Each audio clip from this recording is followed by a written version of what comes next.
Hello and welcome to another episode of One Fall WrestleCast. We're gonna do something a little bit different tonight. We're gonna do a little watch along action on Raw is XXX, aka Raw 30. A lot of interesting things going on Raw tonight. Obviously, you got the nostalgia pop with the legends. As we go live, the Judgment Day and the Usos are currently in the ring, so I'm sure we'll jump right in and talk about that. There's plenty of other things that need to be discussed, and I'm sure at some point during this, however long it goes, I guess we'll just play that by ear. We're just kind of killing time here. So yeah, let's just go ahead and get into this little watch along action.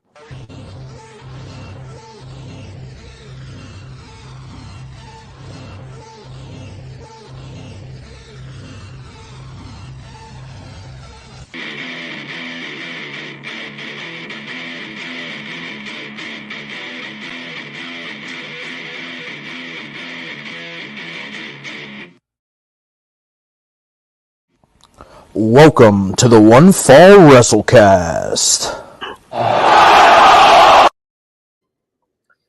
Dudes.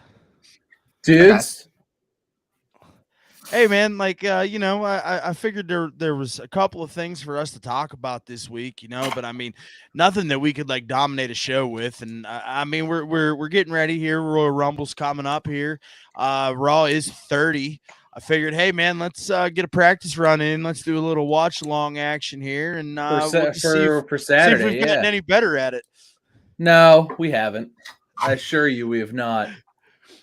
We're another year older, another year wiser. Oh, that was a hell of a right hand there from Finn Jimmy Balor and coming in big time. That's your boy.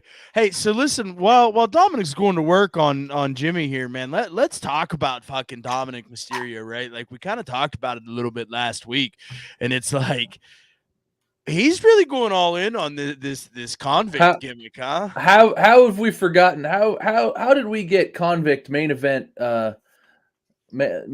Dominic Mysterio? Because how we didn't so send lucky? Hook. That's how we got main event Dominic Mysterio. We didn't send Hook. We should have sent Hook, but Hook's hanging out with Jungle Boy now, so that's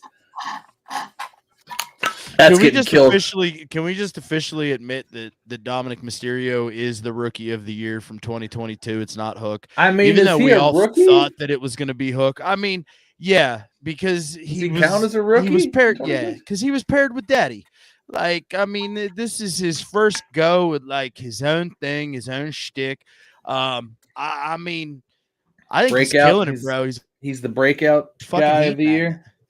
Yeah, I mean, he's doing great as the Heat Magnet, and truthfully, his heel work has been much better than because as a babyface, you have to be able to make a comeback and all that.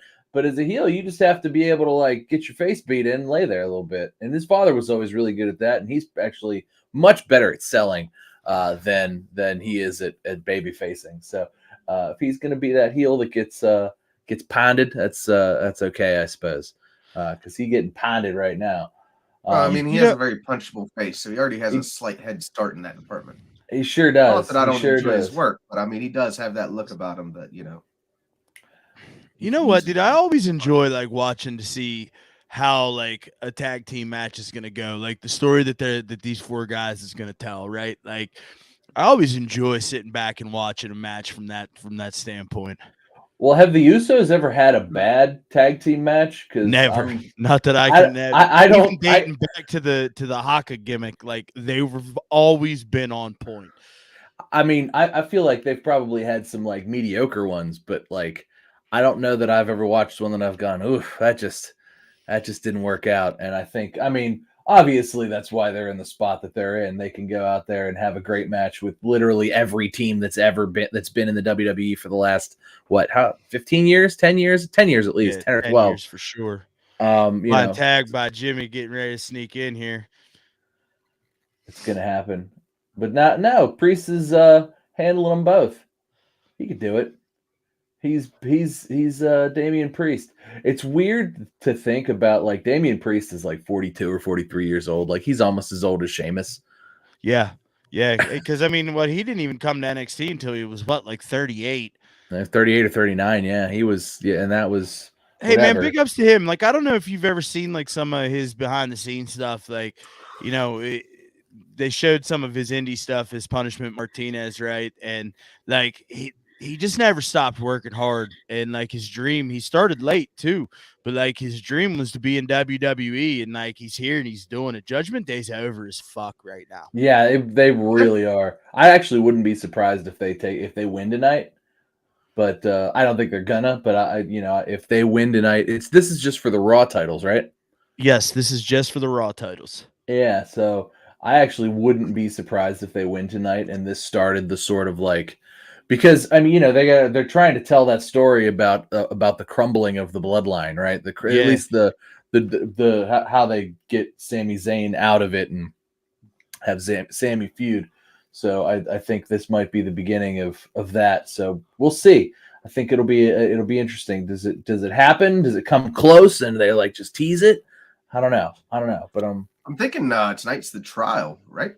Is that Yeah, right? tonight is the trial. Tonight is the trial of Sami Zayn. I think. Yeah, because he's we were out there supposed right to get now. the acknowledgement ceremony, but I guess one of the elders is like legitimately sick, right? So like they had to kind of rearrange everything, and I don't necessarily know that we were supposed to get this unraveling of Roman and Sammy so soon, but I mean here we are. So Stuff happens. So when stuff happens, I mean, I think they've done a really good job of adapting on the fly under the Triple H regime to like ever changing circumstances, right? Like I think, Derek, correct me if I'm wrong, but I feel like if something like this happens under Vince, we get the same gimmick, but just somebody plugged in, and it makes no sense.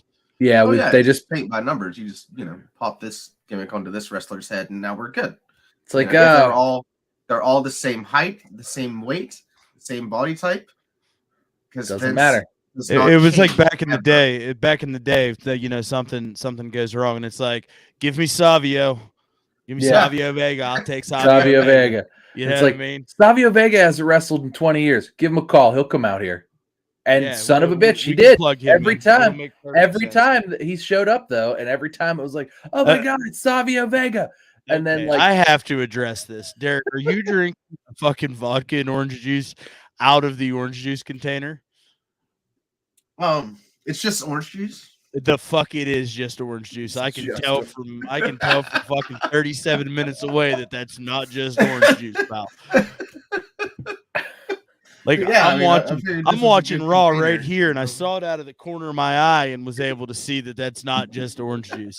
It's that's that 720p for Finn you. Balor right there. Getting tossed. Why does he look like Pepe Le Pew with the bandana around his neck right now? Well, because oh my sweet, isn't that his gimmick now? Isn't he French? No, I don't fucking know. He's not a French skunk. Oh, here we go. Uso Splash getting ready to. Uh-oh. Oh, what a weak fucking two. Yeah. Oh, false finish. What a weak knees up. Oh, you're behind. That happened. Oh, am I? That's a bummer. That happened quick. Yeah. Sucks real bad because I'm the one fucking driving the fucking bus. Huh? Yeah, you're driving the bus. I already watched that. Now everybody's laying down outside now. Everybody's just laying around. Lots of laying down. I'm a little bit behind here. Okay, I see it now. Yeah. Just get up to live. Everybody just laying down. Talking to Sammy. What's going on, Oos? Apparently I can't rewind it on. Oh no. We got a broken Oos. Sorry, Sammy will take his place. Sammy's gonna pop in. I think that's gonna have to happen, and I think Sammy's gonna have to take. Oh man, this is it. And then he's gonna screw it up. Oh, what a gimmick! Look, Oos. Oh, here comes Pierce. Same thing that happened last week. Fucking to Judgment Day. To the Judgment Day. Except like these are the tag champions, bro. Yeah, you can you just roll the Freebird? I mean, he's just gonna do that. Jay cannot continue. If he can't continue, the protocol dictates that you must. This is a no forfeit the match contest, man. This and is a championship match. and forfeit the tag team titles. That's not how that works. That's not the thing. And oh, here comes Sammy. He's like, we're not going to forfeit it. Adam Pearce rules, buddy. Adam Pearce just makes up rules as he goes along. He's like, wait, depends on who he likes that day. The rules today are that if you can't compete, you have to forfeit your championship. It's like that's never once been the rule. That's never, like, he could go in there right now and be like, fine, I'll compete, grab a steel chair and thwack him, Damian Priest in the head and be like, y'all win. Roman's sitting backstage like this is the greatest tag team of all time, and fucking Sami Zayn thinks he's gonna help defend these championships. This is not gonna end well. No, this is not gonna end well. This is about to end very poorly.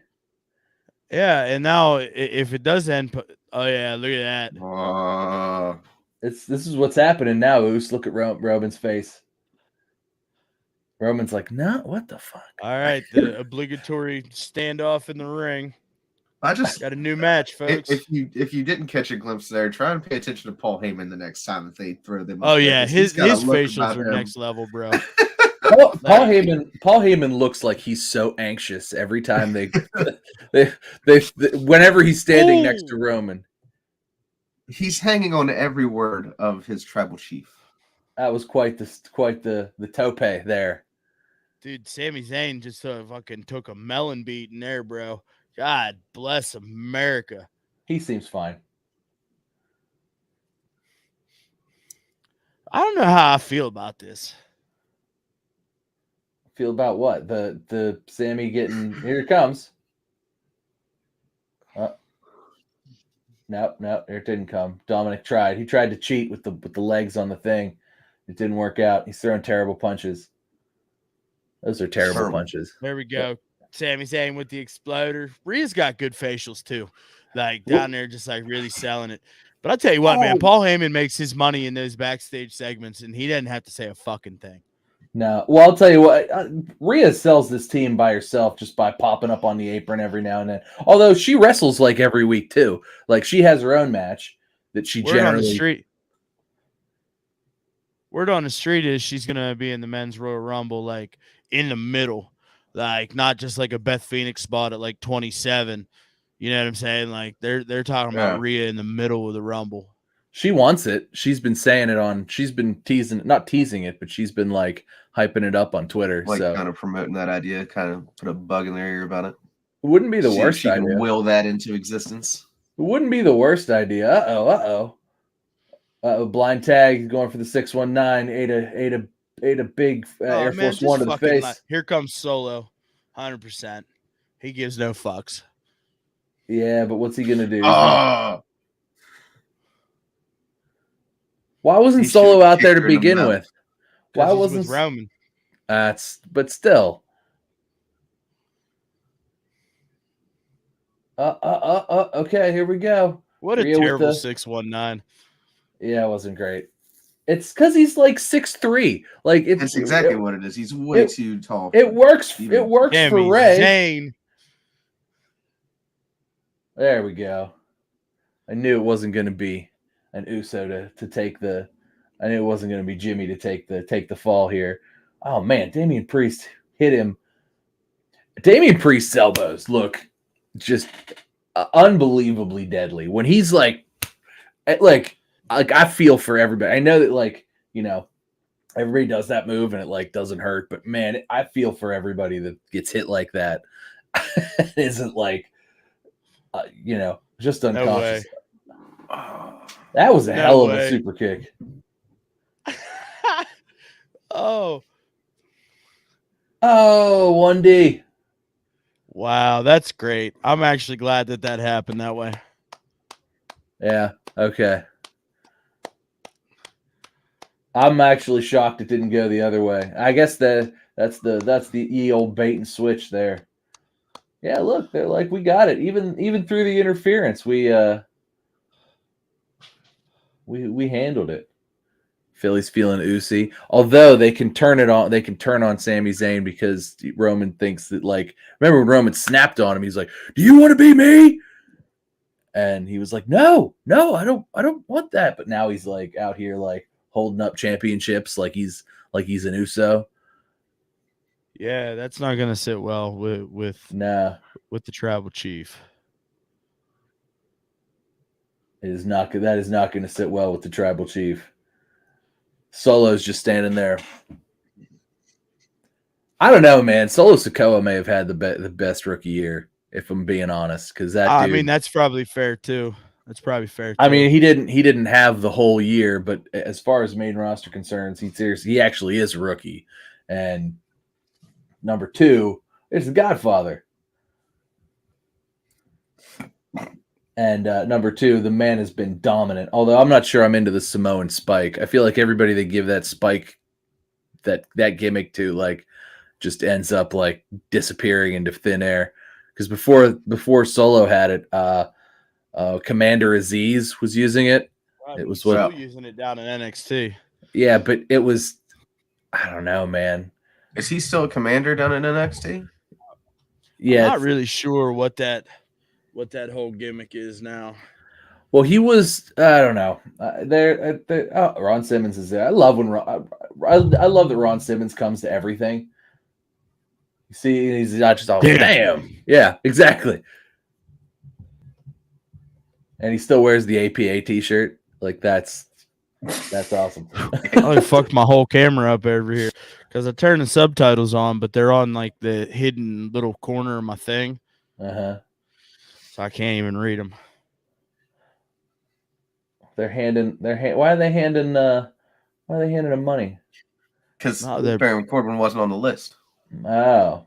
Yeah, Baron Corbin wasn't on the list. Now, dude, are they gonna bust out the door gimmick? I guarantee you they are. There it is. Listen, like, we love that, right? Yeah. Like I think we talked about it a couple of weeks ago because Derek had mentioned that, they were in the high stakes poker game, but look at this. This is all right. I'm into that. That's fun. That's like how has Jimmy Hart been 45 for 60 years? Because he knew that there was going to be a red light on in Philly tonight, and he was coming for that red light, buddy. He don't care if there's and it's because he sells cans on the beach, there, baby. That's right, cans, baby, not glass, because you can't have glass on the beach, baby. Jimmy Hart has aged zero minutes in the last 40 years. However, he looked 40 years ago. Hey, just that just reminded me. Big E has been spotted in Australia with the New Day with the NXT championships. I saw that tag team championships. Hopefully, he's on the mend, man. Oh, nice. Well, his 1 year's has it been a year? Night. Well, his 1 year's coming up in March. Yes. Okay. I think that's sort of the like. Well, we'll see where we are at a year, because otherwise, he said his life is back to normal. Like he's fine. It's just whether or not he can wrestle again, which is obviously a level above just like living your life. Yeah, just like turning your neck. And, Hey, actually, I'm glad you brought that up. Have you guys seen this conspiracy theory amongst the NFL fans? No, what's the theory? I remember I was on a plane for a couple of weeks ago. 12 hours yesterday. A couple of weeks ago, the whole Damar Hamlin thing happened on national television, right? Where like, right, yeah, he had the thing with the thing and the gimmick, and like, so there's this conspiracy going around that like, he's healthy and he's out of the hospital, right? He was at the game last night. Yeah, I wouldn't say healthy, but he's every time he's been seen in public since his release, his face has been covered. Okay. So like everybody's making a big deal about it because they're saying that it's not really him. So they're saying that he actually died and they've got an imposter? I mean, I didn't really dig that deep into the conspiracy theory to see what everybody's thought was, but like that seems to be the thing. Oh, here comes the Undertaker. Why is the fucking Undertaker here? What is going on? Because he's supposed to be here tonight. So now this is a volume. Yeah, now it's Undertaker time. Oh, it's the American Badass. It's the worst version of the Undertaker, by far. Great. Although, unless you talk to Brian Alvarez, who said that the Undertaker dead man gimmick was stupid, and he didn't get over until he became the American Badass. When that was like, not that I loved. I think that's the dumbest take I've ever heard. It's pretty much the worst take I've ever heard. He uses a Kid Rock song, which is just terrible. He's crotchety. He's gotta get it out here. Okay, I got it back out here. What? It's the Undertaker. He looks great. He does look real good. He looks like he needs to practice a little bit more on that bike, though. He looks like a guy that could certainly still give a choke slam. Why bring the biggest chopper you have? Like, that chopper is the size of like a minivan with the big saddlebags back there. You gotta bring your lunch. You gotta bring your lunch to the. I mean, you know, the show ring had to ride it. Had to ride in too. They just rode in. They didn't ride that in. They pulled that off a trailer. That thing hasn't seen the road today. They pulled that off a trailer. Bro, Taker, that looks like Taker shaking. You know what I mean? Oh yeah, I mean, you know, he's still. I don't know. I bet you this adrenaline dump for him right now is wild. Because if you think about it, the last time he was actually like in the ring as the Undertaker was at Survivor Series when he retired and it was in front of nobody. Like, yeah. he did the Hall of Fame thing in the ring in front of all those people, but he wasn't in there as the Undertaker. He was in there as Mark Calloway, like accepting his lifetime achievement. You know what I'm saying? Yeah. It's a big moment for him. LA Knight bailed out. Yeah, cut that Kid Rock crap. Why would you play that? What a terrible song. I mean, it's cool to like let him ride. I guess they're doing Attitude Era and they're doing different eras of stuff. It'd be cool if we got a few different Undertaker eras, not just, you know, maybe now he's the American Badass and maybe a little bit later we see the Dead Man come out. I think that'd be cool. Oh, so you want like the Three Faces of Foley, but with the Undertaker? Exactly. Hopefully, though. Well, then what the fuck makes Foley gonna do? Yeah. Nah, bro, he don't travel with all that bullshit anymore. You know, yeah, he does like a pants and a shirt. He doesn't travel with any bullshit. You ever hear Triple H's stories about him, about how like Mick Foley leaves, he's like shoving his dirty clothes into a trash bag, and he's like, instead of getting on the plane, he's like, "Nah, I'm just gonna bank it. It's only 8 hours or whatever. It's only 14 hours. I'm just gonna drive." And he'd get in the car and he'd drive and be like, "What in the what?" Yep. He was extremely frugal. Yeah. He made sure to make that very clear in his book. Hey, saved all his money. Hey, bud, this got bad news written all over it. Don't get in that ring, LA Knight.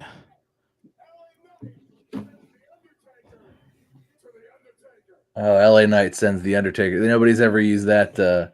Nobody's made that joke before. Yeah, right. Send the Undertaker to the Undertaker. They're in a whole segment of matches about that.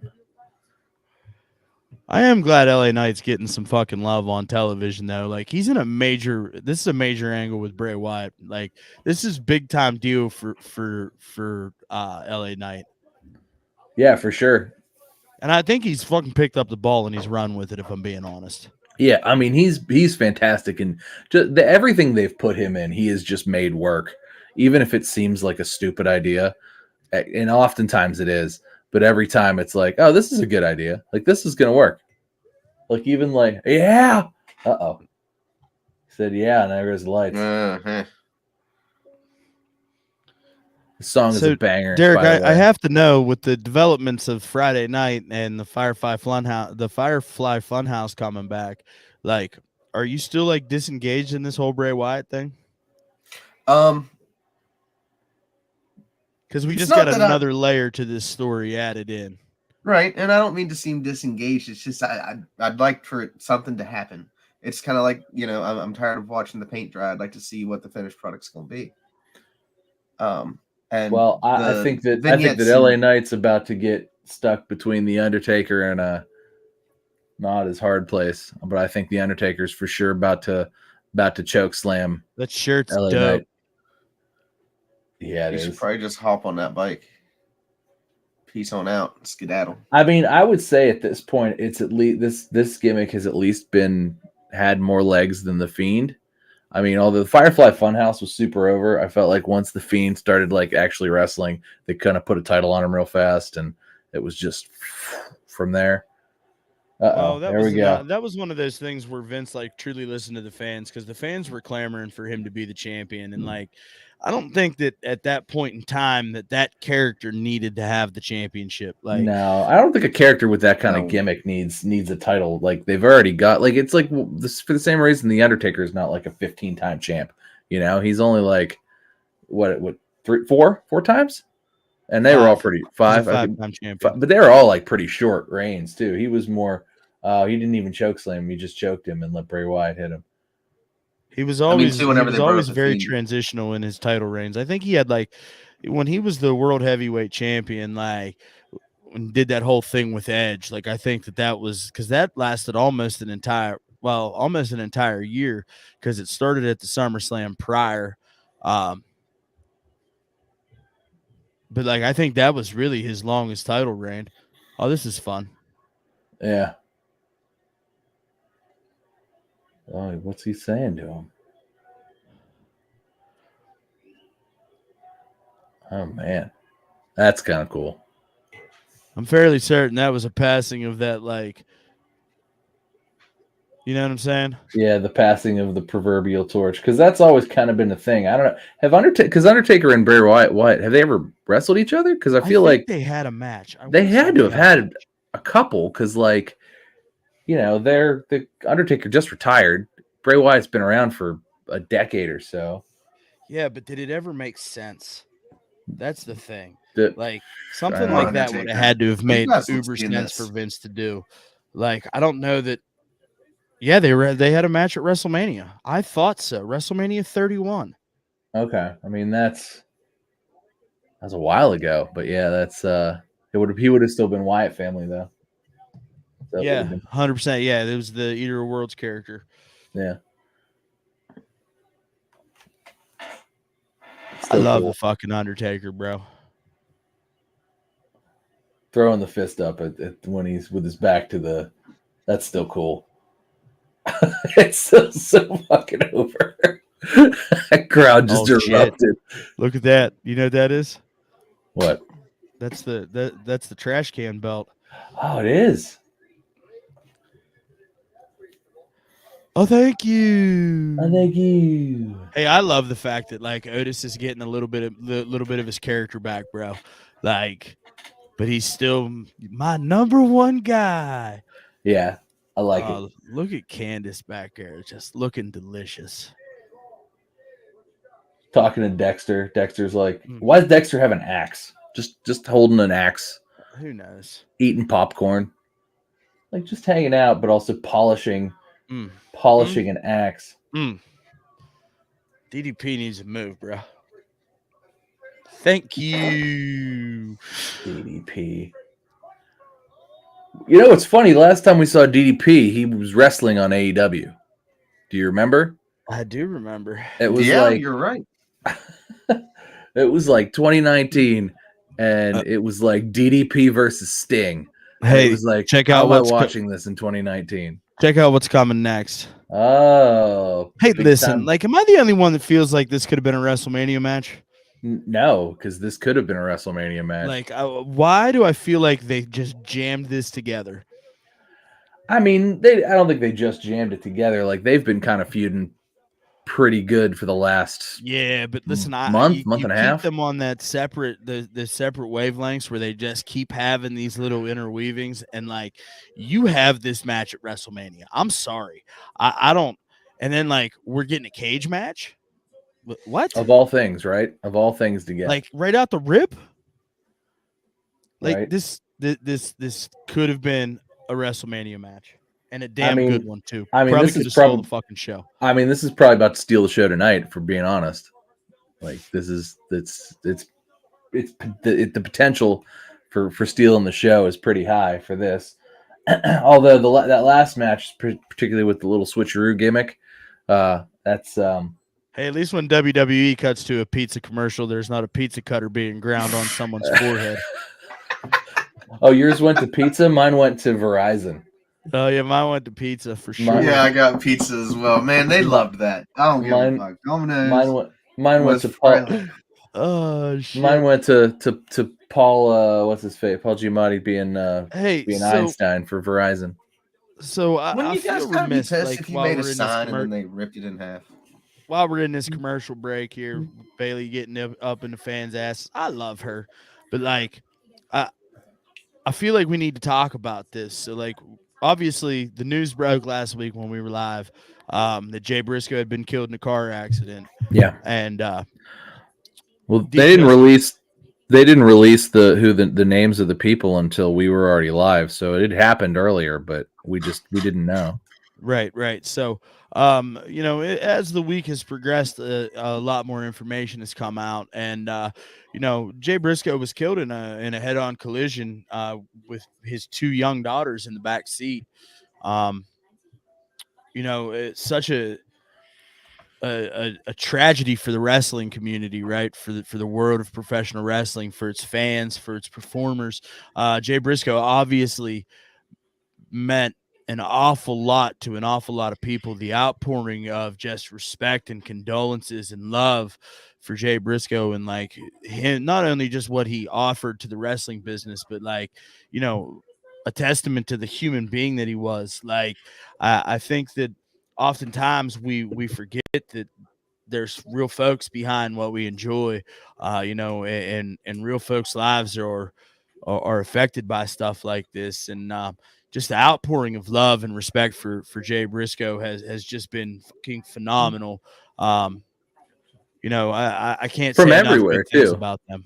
From everywhere too. Like it's been like as soon as WWE got the news, they were like, "We're really sad to hear that Jay Briscoe's passed And I away." guess Like they they did pulled on a NXT, I guess and they they pulled a funeral segment on NXT on Tuesday. yeah, because When the they had advertised it that the Uso or that the New Day were going to do a funeral segment for Pretty Deadly's tag team title reign or tag team title shot or whatever, and apparently Sean heard as soon as because whomever found out called Sean, and Sean was like, fuck, so they pulled that, and then yeah they because they pulled it like after the show started because the show started and then like they found out and it was like it all happened in a matter of like boom boom boom. It was Yeah, like because I mean the accident was reported around 5:30 p.m. I mean, and we found out. I broke it to you guys and our audience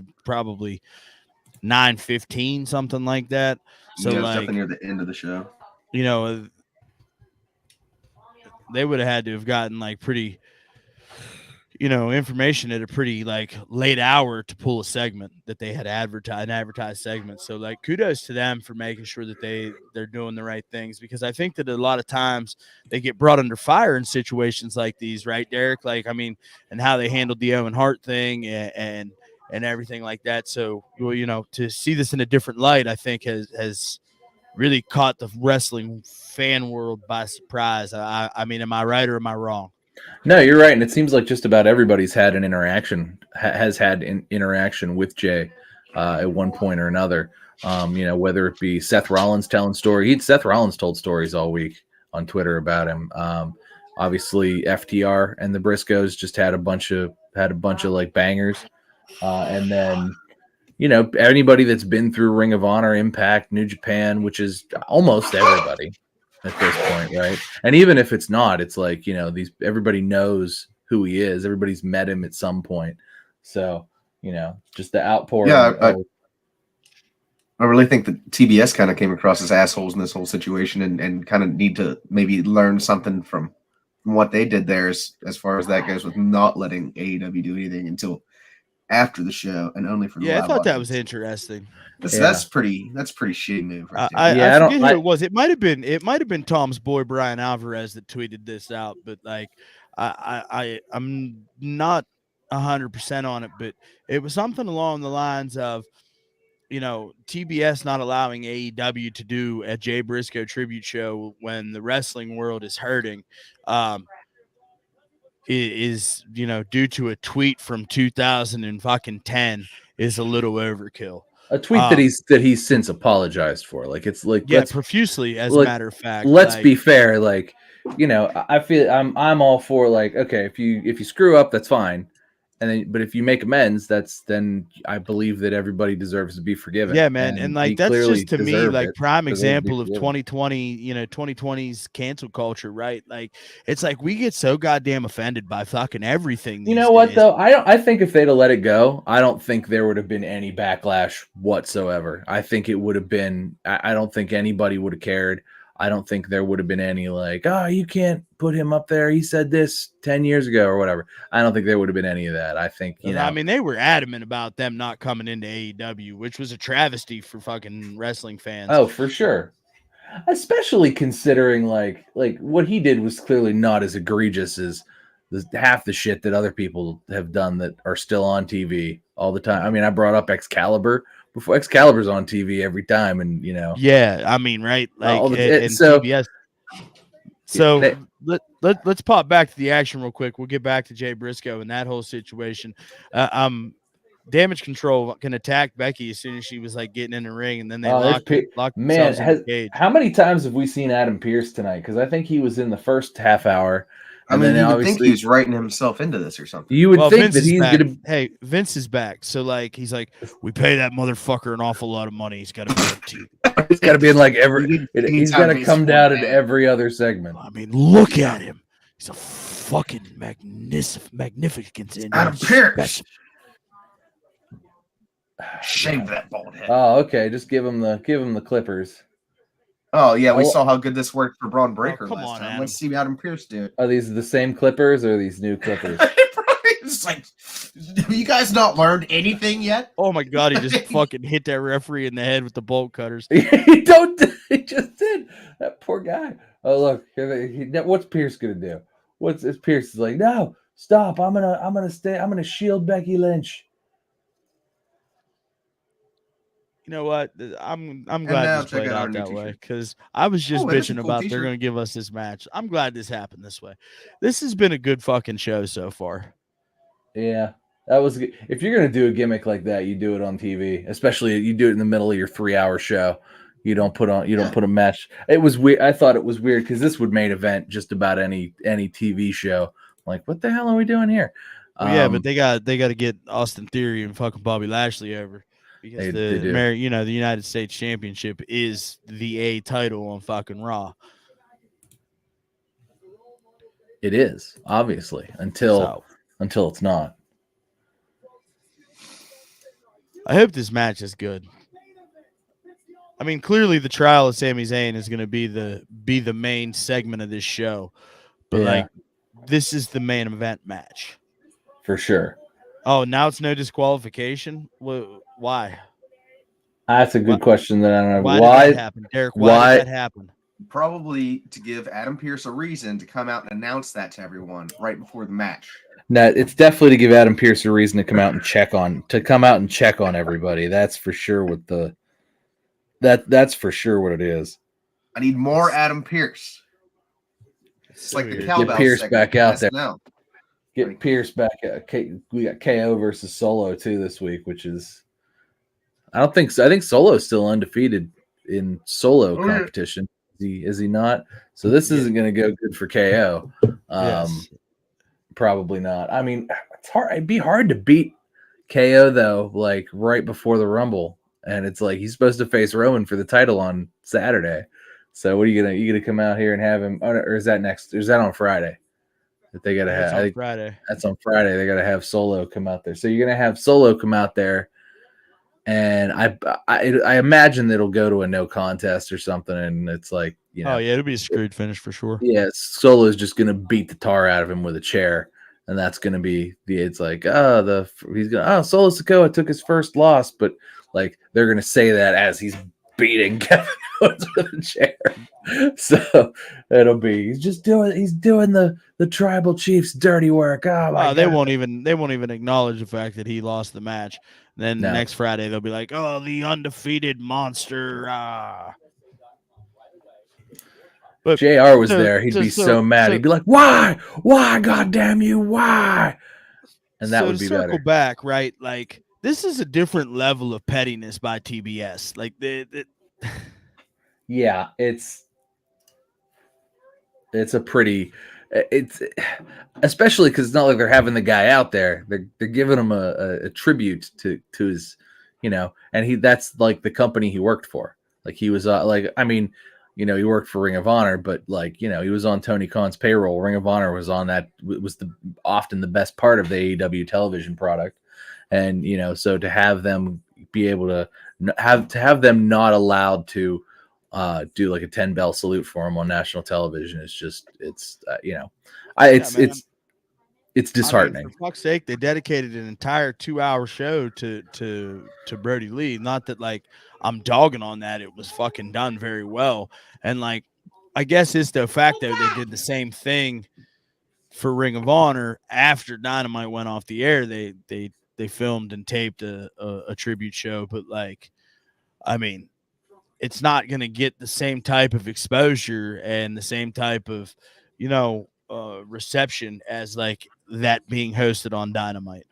No, not at all. And all because a tweet from 2010. Yeah, like, it's BS. Like, do it. You're not doing it for him. He's gone. Like, you're doing it for his family, his kids, his wife. They didn't do anything wrong. Right.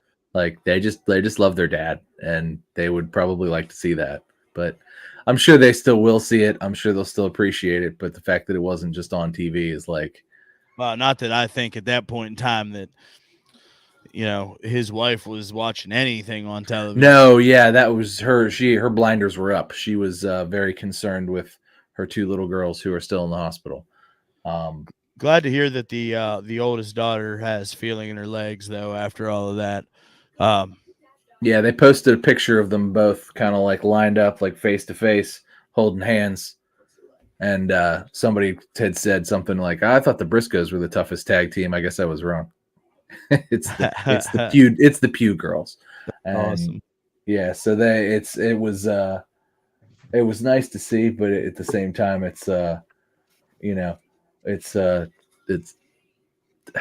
don't know. They're or WB or whoever, Warner Brothers or TBS or whomever, just looks like they still look like chumps because they're sticking to their guns, because it's not like they wouldn't do a tribute like to him the following week if they were allowed to, right? Like, it's not, just do it another night on but they're not. So we'll see. Oh, got some Ric Flair stuff.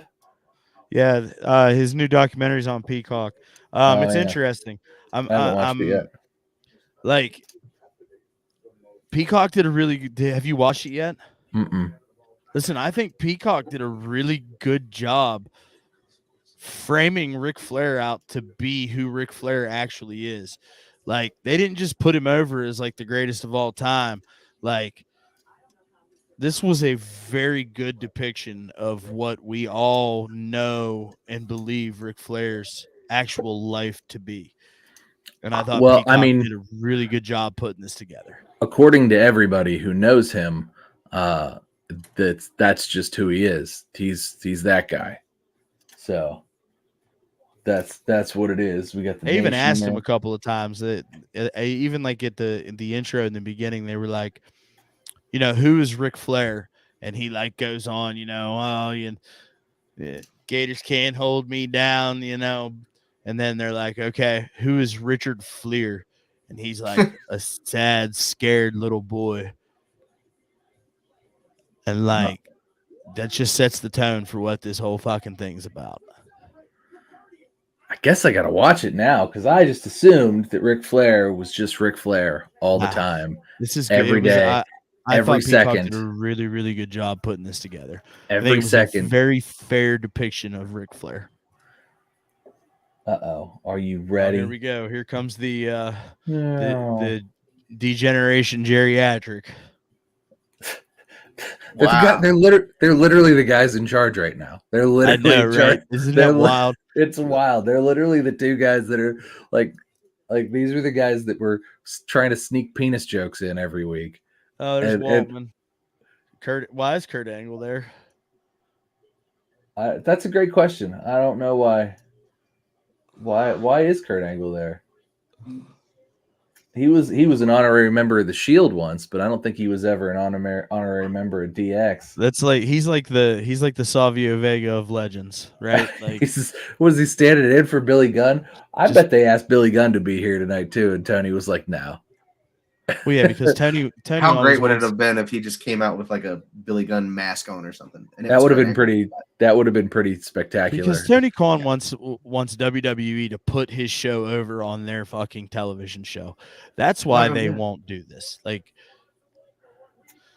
that's what it comes down to. Yeah, but I mean, why? Like, why would you? Like, how is that going to fit into this Because segment? he wants to.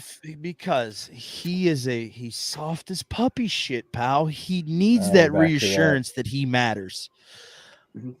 Like, bud, your product's good. Stop with the WWE shit. Right? Oh, that's gonna happen. It's Kurt. Kurt's doing it too. Kurt is way off time. What is happening? What? I'm not sure. What is Kurt Angle doing out there? I love Kurt Angle, but why is he there? I think Triple H needs to do like a YouTube show where he just like talks about being a leader. I mean, it would make me a leader because I would watch it and I would learn. Because everybody has nothing but positive things to say about working for him. Now they do. They used to have a lot of negative things to say about him back in the day. Well, when he was a wrestler still. Now politics. Yeah, now that he's already at the tippy top, like who's he got to step on to get up there? He's already there. Yeah.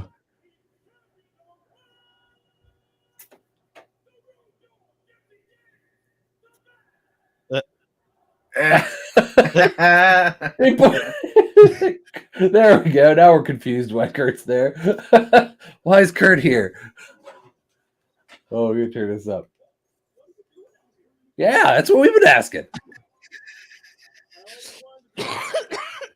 I was wanting to be in DX. Okay. There we go. He's got the shirt on. Poor Kurt, his body's so mangled. T-shirts don't fit him anymore the right way. Like T-shirts, like are not. Oh, John. Okay. Are you ready? Is that the test? Or never mind. I said. Are you? Wait, better calm down. Yeah, right. Yeah. The pacemaker is gonna a fucking stroke out there, bro. God bless America. I love it though. I love a little nostalgia pop, man. Like when it's done right. Well, they do it once a year, so it's always great. I mean, they had the DX thing, like what was it, like 4 months ago, and they did the same shtick. They're doing the same shtick this time. They just added Kurt Angle to it. They just come out, do their fucking do the thing.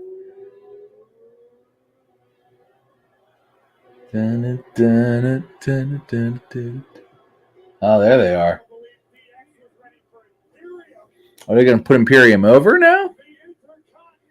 I hope they do that rather than embarrass them like they did FTR at Raw 25. Yeah. That made its rounds around the internet today. I don't know if you saw that. No, I've been out of town, so I came back and was promptly bombarded with everything that everybody saved for me until I got back. Well, that's why I figured we'd take it easy today, do a little watch along. I think it's going pretty well. Enough to talk about in between. Yeah. Betwixt. What's going on here? What's going on? We got X-Pac out here with his glasses on because he can't see anybody anymore. Just gotta put them things on. Like,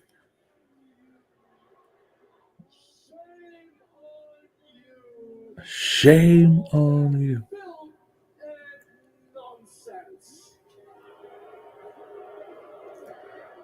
Look at all of you, you bunch of degenerates.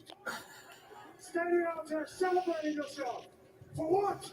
For making a mockery. This is excellent. This great sport. Making a mockery. This is excellent. Yes.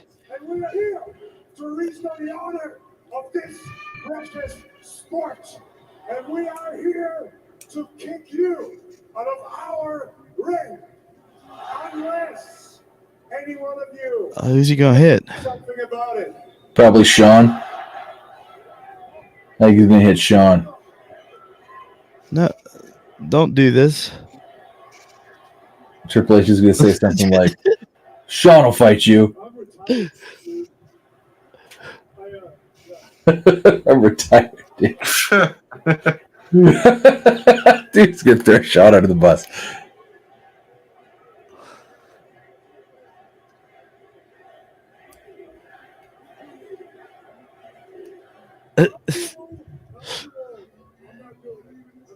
I'm not doing it. I'm too old. I got a really bad case of shin splints. Else I would. Kurt Angle gonna do it. Well, I'll tell you what, who am I kidding? I'm not gonna fight him. Who am I kidding? I'm not gonna fight him. Stay over there, Butterbean. What do you call him, Butterbean? Yeah, he did. Yeah, he did. Hold on a sec. Huddle. Oh my God, are we gonna get Kurt? Why does Shawn Michaels have hair now?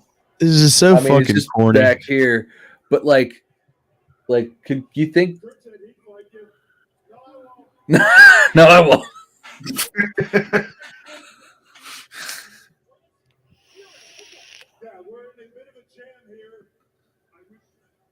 I gotta be honest with you. I wish there was somebody that was willing to come out here and want to fight you guys. I wish somebody was here to fight you. Oh, there he is. This is. Oh, we are gonna get a banger. Look at this. Are we gonna get a match? This might be a banger, bro. Might be. It's about to be. All right, I got to put the boy to bed before this happens. So you guys commentate. All right, we got you, bub. Derek, what are you thinking right now when Seth Rollins headed to the ring here? To be honest, I was thinking out of all three of us, I think Tom might like Seth Rollins the most, and he's not going to be here to enjoy it. Nah, he'll probably be back. Listen, I gotta feel like this is gonna happen, right? Like, are we gonna get a match here? Are we gonna get Gunther Sure. versus? I don't know. You're going to get Gunther. You think you're going to get Gunther? I think we're gonna get Gunther. You know what's funny is I was playing WWE, the video game. I think it was yesterday or the day before. Anyway, whatever. I was wrestling against Gunther, and it was showing as Walter. Like, Well, yeah. it's fucking weird. Well, yeah, but in my mind, when that happened, I was like, oh, I hate that it's not Walter anymore. It's weird. Well, now it was like the reverse, you know? I'm still used to it. Yeah, because, you know, it's always hard to, like, take a name change, you know, somebody that you care about.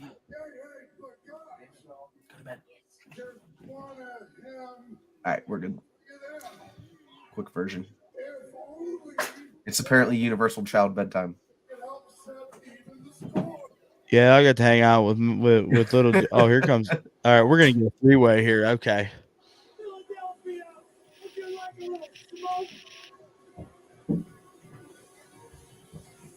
I'm not mad at it. Oh, I think it's Space Jam suits going on. They were wearing Pirates ones a couple of weeks ago. Were they? Yeah, they were basketball jerseys, but they were like in the pirate font. Nice. Yeah, it was pretty cool. So listen, man, like I feel like, you know, I want to tie a bow on this whole Jay Briscoe thing. Like, what was your thoughts with the outpouring of love and respect from the wrestling honestly, community at large? I was really surprised at how much or how well known and loved amongst everyone he was, because I mean,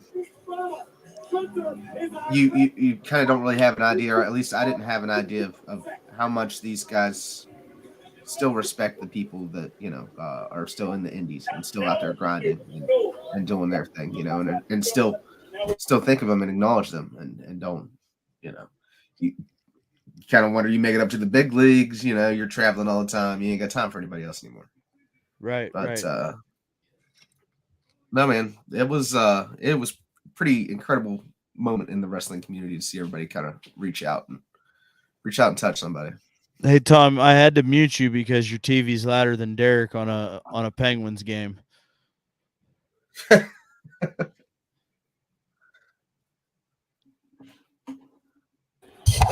All right. Yay! Okay, I'm back. Did you hear what I said? Yeah, I heard. Oh, here comes. Gonna have to think face the Undertaker, player. Yeah, I was gonna say we're gonna face the Hey, Undertaker. Teddy Long looks good. Sure does. Imperium, tonight you will face the Street Profits Oh, and Seth freaking Rollins. not the Undertaker. Tag team match. Not the Undertaker. I'm feeling a bit gypped actually because the Undertaker's there. He could have said it. yeah. Somebody that's going to be able to keep all this chaos under control. Yes. Like a special referee? Let's talk about this. Like a special referee. Oh man, special referee Kurt Angle. So Seth's a face now. Is he a face? I suppose again. I mean, Or- I guess he's still playing a tweener. I mean, I never really looked at him as a heel. Like, he does dastardly things, but like, I don't necessarily know that. Like, oh look, Kurt was ready the whole time. He's had a lot of T-shirts on. He's been out there with a lot of shirts on this whole time. I was making fun of Kurt in his T-shirt, and it was because he was wearing like many T-shirts. That's cool.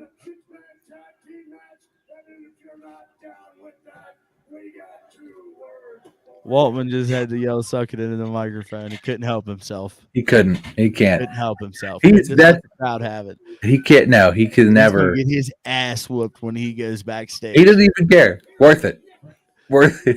Doesn't matter. And they'll call it next Gonna time. get his ass whooped. Triple Yeah. H is gonna chew him up and spit him out. And then he's going to give him a hug, and he's going to call him the next time that they want to come out and do a DX thing. And he'll happily fly his ass out there. And then that'll be that. He'll be there to hang out and do the DX thing. They'll do the same spiel they do every time. Somebody will come out and be like, "Oh, hold on a minute. We gotta talk about this." All right. Well, Sean's going to do it. No, I'm not. Damn it. And then somebody will come out, and that's the spiel they do every time. Hey, so I have to ask this question. I saw this today on the old interwebs, and a little bit of shit that I saw. The question that had been posed was, do you feel like WWE is giving us too much Cody Rhodes? So I thought about that only because I've seen a lot of Cody Rhodes. I don't know. I feel are they giving us too much Cody Rhodes? Maybe.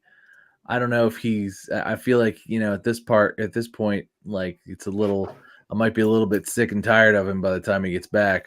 Right. And I've been in that boat of, man, I'm sick and tired of Cody Rhodes before. Right.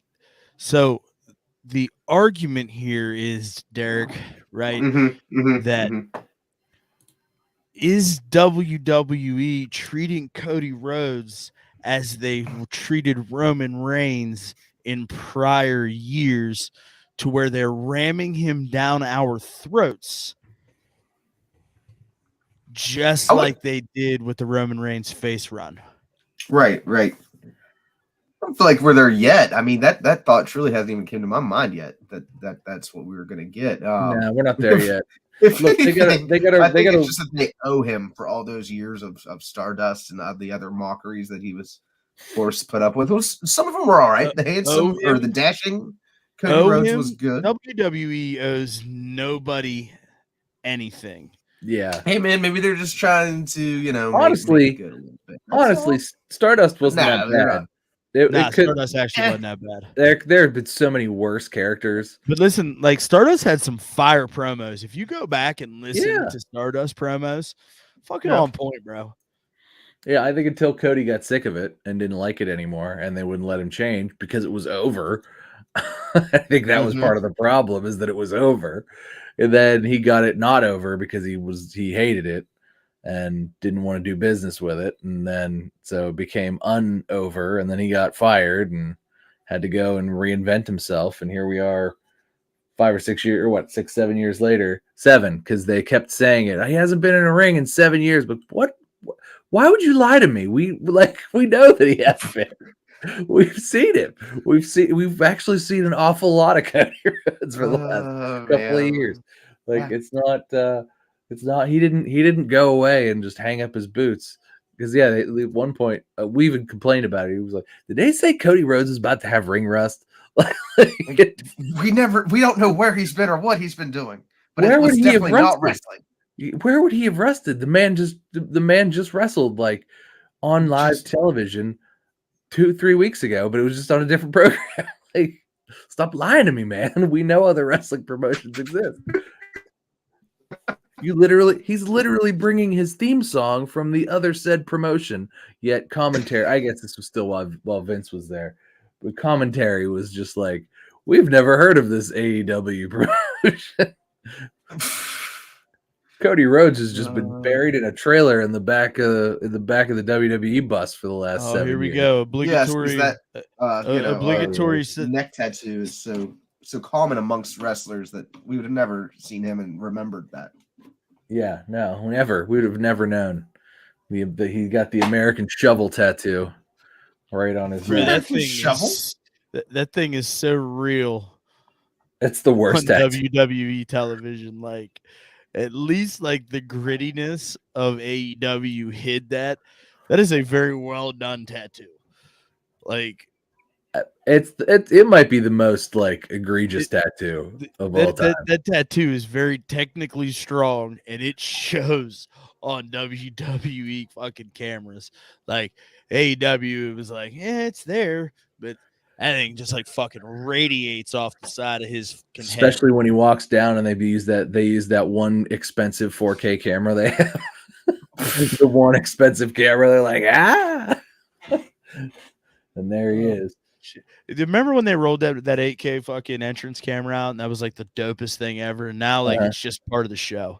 Yeah, I don't know, it's still pretty dope. I think I'm still into it, if I'm being honest. And it finally, for the longest time, USA was only putting wrestling out in like 720p. Like, finally, and maybe it's just because I'm streaming it, like it's finally in full 1080 HD.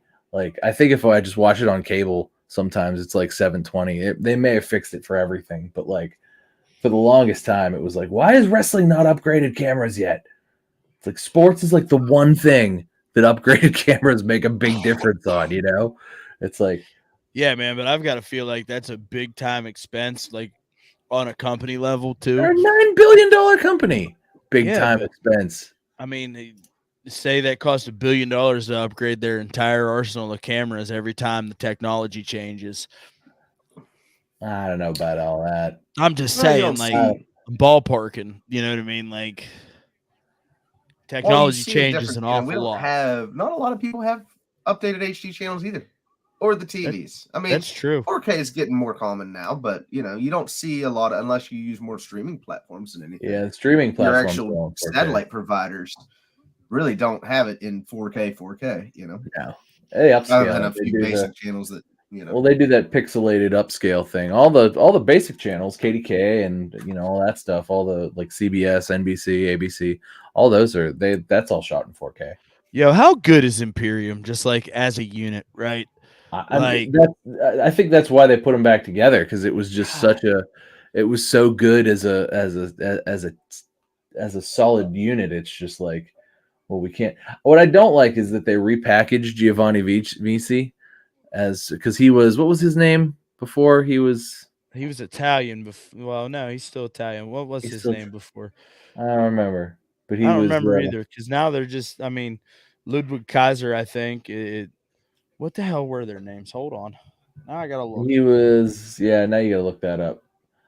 Dawkins going to get him. Yeah, that wasn't the greatest exchange.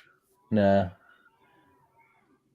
Dawkins, I feel like, is a little bit like, not that he's bad about it, but like if you're trying to be in tight with him, like he's all over the place. So like you got to like give him the space to work. And I feel like he was trying. I feel like Ludwig Kaiser there was trying to be a little tight with him, and Marcel Barthel and Fabian Eichner. Fabian Eichner. That's right. I actually really liked Fabian Eichner as a name. I did too. I thought that was a good one. Marcel Bartel. Now that I think about it, yeah, that was a dumb one. That was dumb, and I think he definitely got a name upgrade. Yeah, I would agree with that. But like, God, they're just and like their in ring is phenomenal. Like even Big Gunther, like. He's never had a bad match. I don't think. Bless America. And now they're just like, hey, I have an idea. Let's put him out there with Seth Rollins for a little bit. Let's see what happens. And everybody's like, yeah, it sounds like a great idea. Let's do that. Ooh. Oh. You know that shit hurt. Mm-hmm.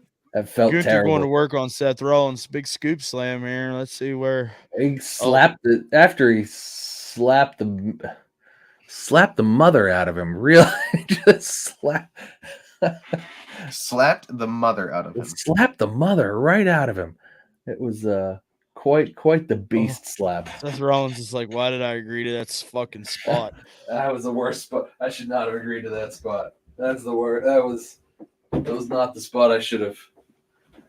I should not have said, yeah, just hit me while I'm flying through the air like a chooch. Yeah, it'll be fine. It'll be fine. Yeah, totally fine. Hey, by the way, Tom, I feel like this is a question for you more so than Derek. Did you watch old reruns of Night Court whenever you were a kid? Sometimes. Have you seen the reboot yet?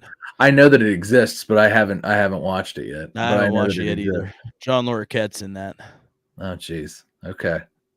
I might have to. I don't know. I might have to give it a check it out. I almost clicked on it last night, and then I watched Coach Prime instead, which, by the way, is a phenomenal 4-hour miniseries about Deion Sanders and him coaching with Jackson State University. Thought it was very well done by Amazon Prime.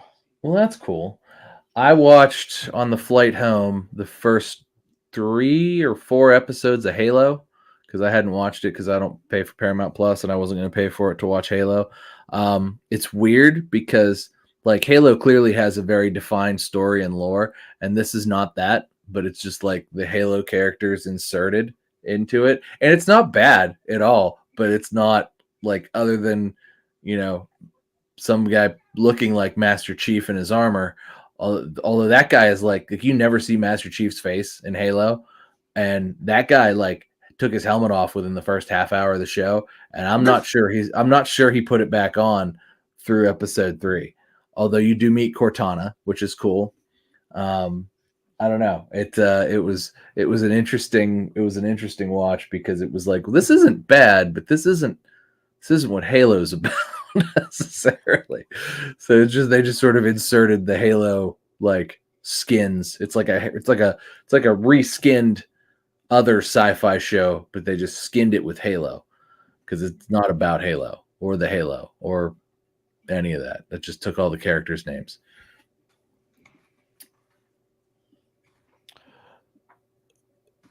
Derek, Tom just talked about a TV show that you should want to obsess over for the last 10 minutes. I laid out and you said nothing. I've never watched Halo. I don't watch Paramount Plus. I don't have that one. It's not great. It's not great. You don't have to watch it. It's fine. It's just if you're into sci-fi stuff, it's sci-fi, but just reskinned Halo. It could have just as easily been about Starship Troopers. Hear about that. Yeah, it could have just as easily been Starship Troopers or Warhammer 40K or any. It could have been any insert sci-fi, genre here, and it's basically that they just reskinned it Halo, which is disappointing because the Halo story I feel is pretty unique as far as TV stuff goes, and this is just it'd be awesome if they wouldn't bungle it every, second they get whenever they make a new game. Every new game for the past 3 times I feel has been dog shit, or there's been horrible issues since launch of it. So we're talking basically anything after Reach. All right, we're back. Ludwig Kaiser got Seth Rollins in a little headlock thing here going on. Oh, here we go. Babyface comeback. Here we go. Gotta get your Tatanka. comeback. Was Tatanka the Hulk Hogan of Saturday morning? I feel like he was. Yes. Yee. Oh, that's not good. Uh-oh. Can't catch, can't get him. Oh, no, pulled his hair. Oh, it's okay. He hit Gunther. And then, he's still fighting. Hot tag. Nope, not yet. No, not yet. Seth loves to do that big flip over the back, land on your feet thing. That's a big Seth Rollins comeback type of move there. He did it to Brock Lesnar like 4 or 5 times. Man, can we talk about how good of a hot tag Montez is? Because they usually don't use Montez as the hot tag. They usually let they usually have Dawkins be the hot tag because he's so all over the place. But like, I don't know, Montez is so good. Montez is really good. Like he could be, if they started pushing him as like world champ material, like right now, I would absolutely 100% buy it. See, and that was the problem, right? Because Montez got hurt, and that was the plan, was that they were gonna push Montez. At least that's the rumor, what the rumor would suggest, right? But like, then Montez got hurt, and then Dawkins started going out and putting together a fucking singles run, and then they were like, "Yeah, we can't do this way because they're both really fucking good." Yeah, it's like, let's just, you know what? Let's just rebuild the tag team division and have them be part of it. Please don't chop Kurt Angle. Kurt pushed him. He would please turn don't into chop. dust. Please don't chop Kurt Angle. Thanks. Seth made the save there. Dawkins can go. Dawkins can fly just fine. Hey, at least he didn't flop Dollar. Yeah, I was say, why can't Top Dollar do that? Why can Dawkins the motherfucker can't walk, bro? Oh my god! Here comes Seth. Seth's gonna kill it. Seth's just gonna hit everybody.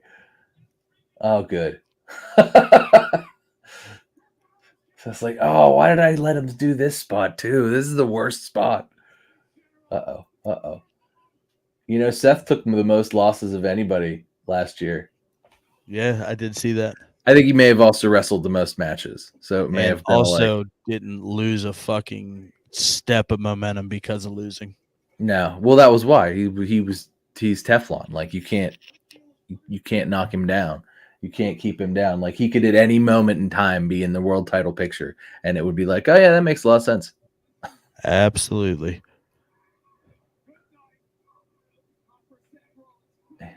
Look at that. That was a hell of a kick. You know, Derek, I'd really like to see Seth Rollins get a nice, long, healthy title reign. I don't really think he needs it, though. I mean, why? I don't know, man. I just think he's earned it in the eyes of the fans. And like, I mean, I understand your thought process that like he's still like always going to be one of the guys, whether or not he's a champion. Way over right now, you know. But like, I just think he deserves it, man. Like, you know, just like I think KO deserves a long title run too. See, now I think KO does because he's never really had his ride at the top, which wasn't, you know, because I feel like the one was kind of cut short. Yeah, whenever he was the heavyweight champion, yeah, and that was stupid. No, he was way the Universal out. champion. He was the second ever Universal champion. Red one, yeah. Do you have that one? You don't have that one, do you? Yeah, I have it. Do you? You have the blue one too? It's all, yeah, I have the blue one too. I've got the heavyweight, the blue Universal, and the red Universal. Oh. Red Universal's on the bottom. Because I like the blue version better.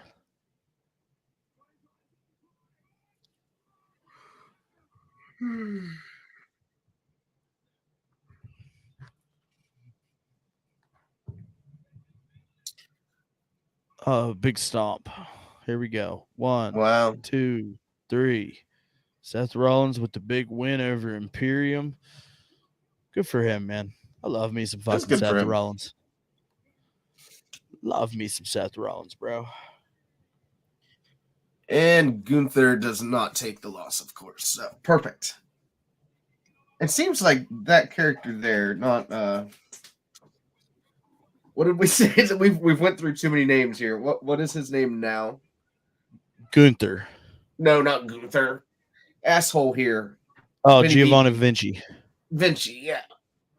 He's always the one to take the fall. Well, yeah, because Ludwig Kaiser's the mouthpiece, Mm-hmm. and like Vinci's he's the muscle, right? So like,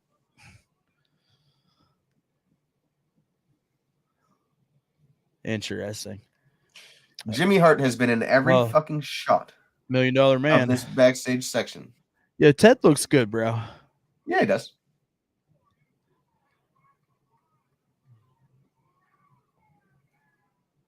Ted looks real good.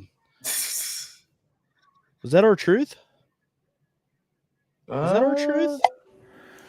No. That's Shelton Benjamin. Yeah. Well, I mean, I know our truth's still nursing that injury, but like IRS. You missed Teddy, bud. Teddy looked good. Teddy who? Teddy Long? No, Ted DiBiase.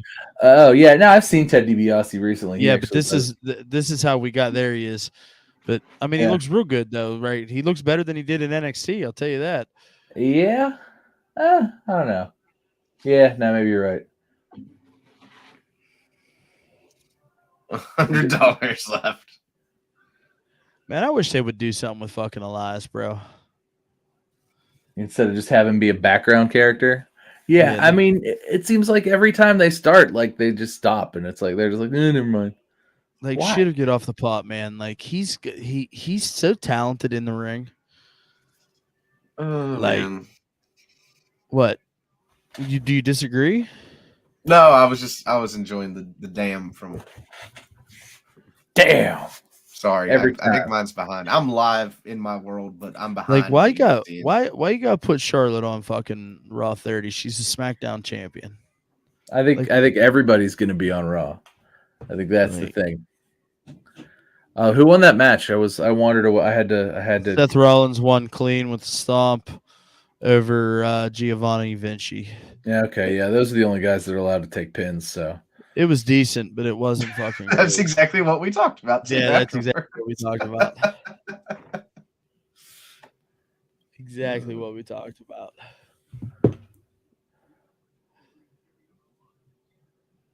So, I don't know, man. Like, I think so far the show's been pretty fucking good. Yeah, it's these shows always feel like non-canon shows, though. You know what I mean? Like they're not really advancing any storylines. It's just a matter of like, oh, it's this big spectacle show, and we're gonna parade out a bunch of old names and make you go ah. I agree. You know, get that nostalgia pop. I bet you they popped a rating for sure. Oh, they're definitely. They popped a rating on Friday. It was like 2.4 million or something like that. It was a big number. I mean, it's like I feel like SmackDown caps out at 3.5 mil or something like that. Yeah, like that.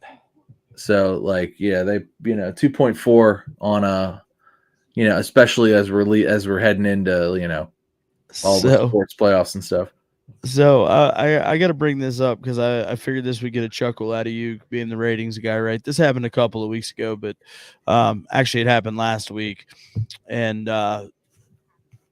Eric Bischoff had tweeted something out about Dave Meltzer, blah blah blah, like they got caught with a smoking gun, just fabricating stories and shit. And I didn't really look into it just because of the whole like Jay Briscoe thing. I saw that, but yeah. I actually wish that Derek was sitting here while I brought this up, but and maybe when he comes back we can circle back. But I want to get your reaction on the tweet. Well, not the tweet, but he had made the tweet and it had like over 400,000 interactions, and he said that on his podcast, right?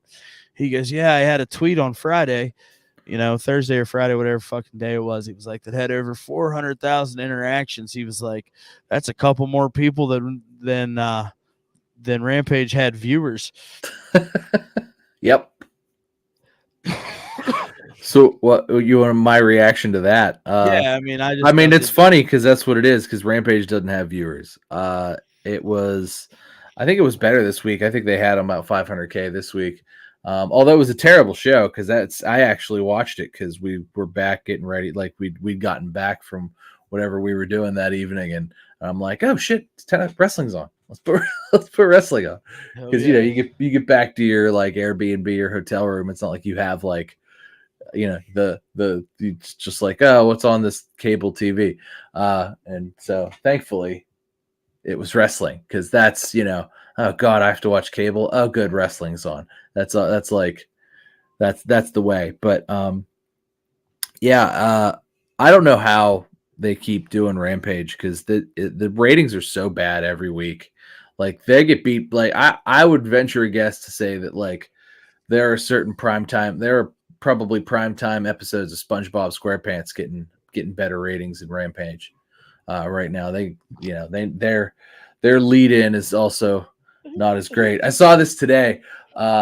Actually, This motherfucker's at a primetime SpongeBob is getting better viewership for sure, than fucking AEW Rampage. it is.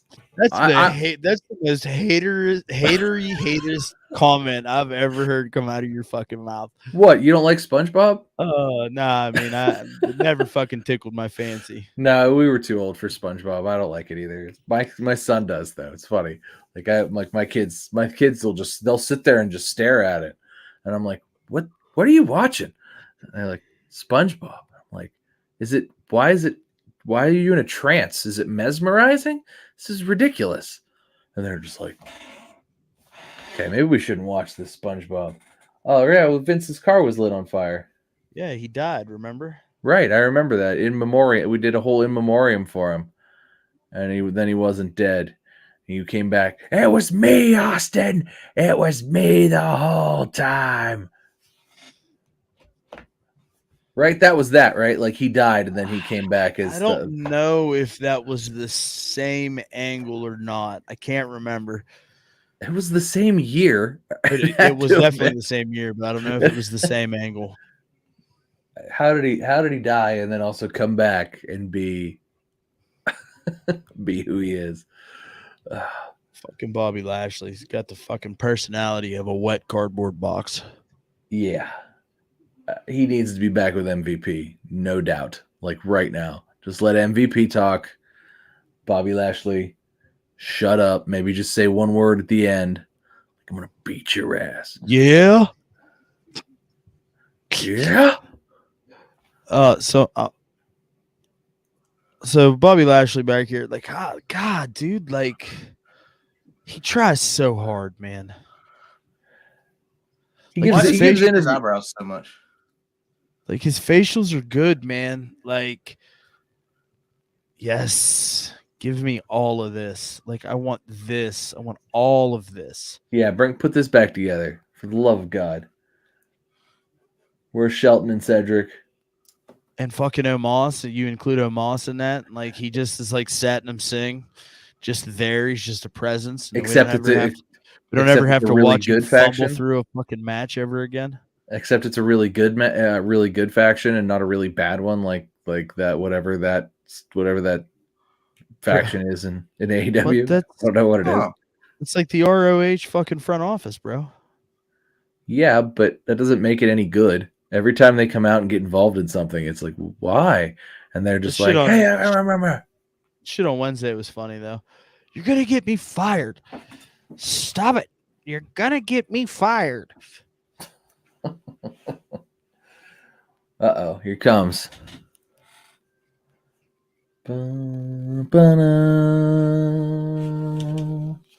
Look at all that drip.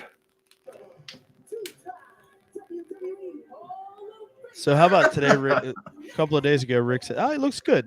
He does. He looks real good. Yeah. Oh, that suit's yellow. I'm into that. He looks better now than he did for his match, to be honest with you. Yeah. I'm into that. I'm into all of that. I'm about to text this to my wife. Turn on Raw. Nah, I'm just going to send her the picture. Oh, just going to send her a picture of the suit. Be like, I need this suit. You can get a lot of ridiculous suits on Amazon. Is my suit for conference. There you go. Fuck yeah. Now all you got to do is tweet at Conrad Thompson. You can get the real thing. Yeah, but it probably won't fit me. I don't know. Maybe Rick's a big dude. Nah, I mean, Rick used to be a big dude, but Rick is now withered little old man. I wear a black cowboy hat for conference with that. Ooh, buddy. Be set.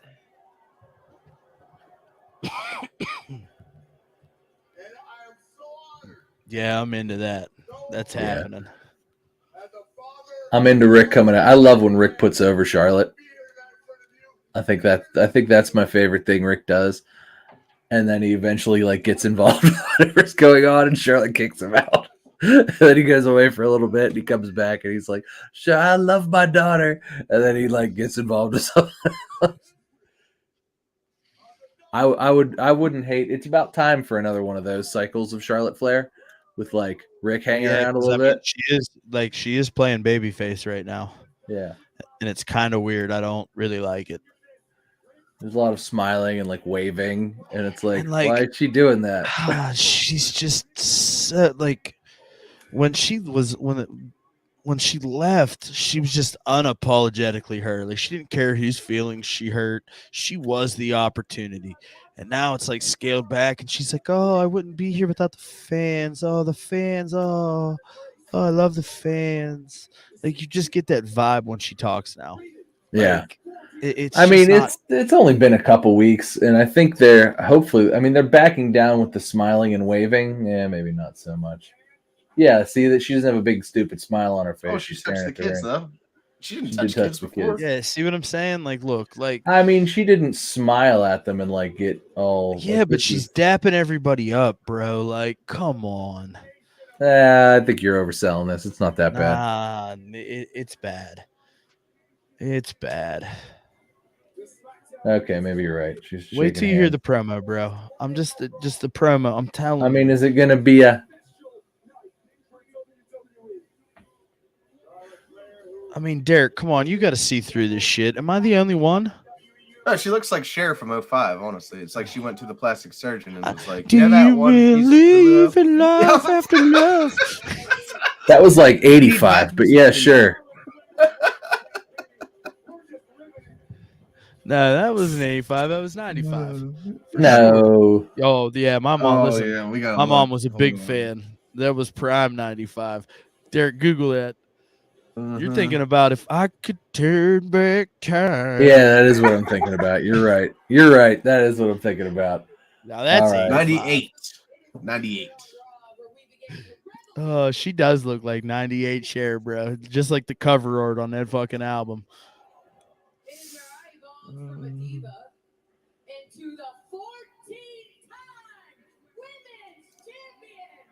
Yeah. Oh, yeah. I'm the full-fledged women's champion. We're not divas anymore. We've grown up. We're Oh, I women hear- now. Come on, bro. Listen, bro. Like, I love me some Charlotte Flair, but why are we getting this version? Why? I want the version that wants to tell everybody that she's the fucking best, because she is. I mean, that's kind of what she's saying. They're I turning don't her know. back into a PR, back into the PR machine, calling it. Well, Can you check out the group message and maybe pop up that picture to give Tom some reference on what we're talking about here? hold on. I'm looking. I can just look with my Oh eyeballs. no, I picked it. Well, it should be for the. Holy video. crap.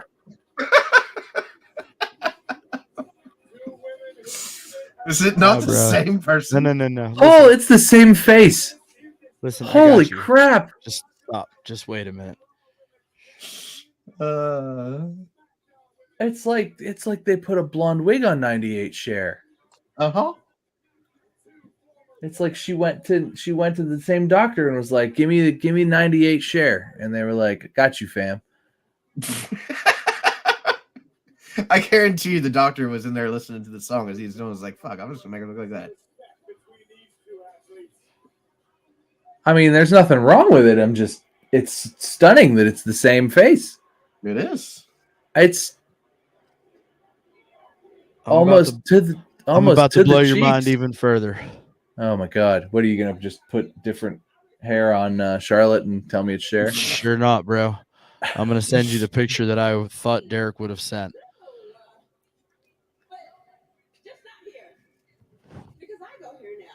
Because I go here now. I mean, this is my show. This is my home, and you best believe that I make sure that Yum. on television. The outfit and everything, bro. Terrible. And then you bring Bianca Belair out here playing this, playing the heel role, but Playing the everybody's I go putting- here now.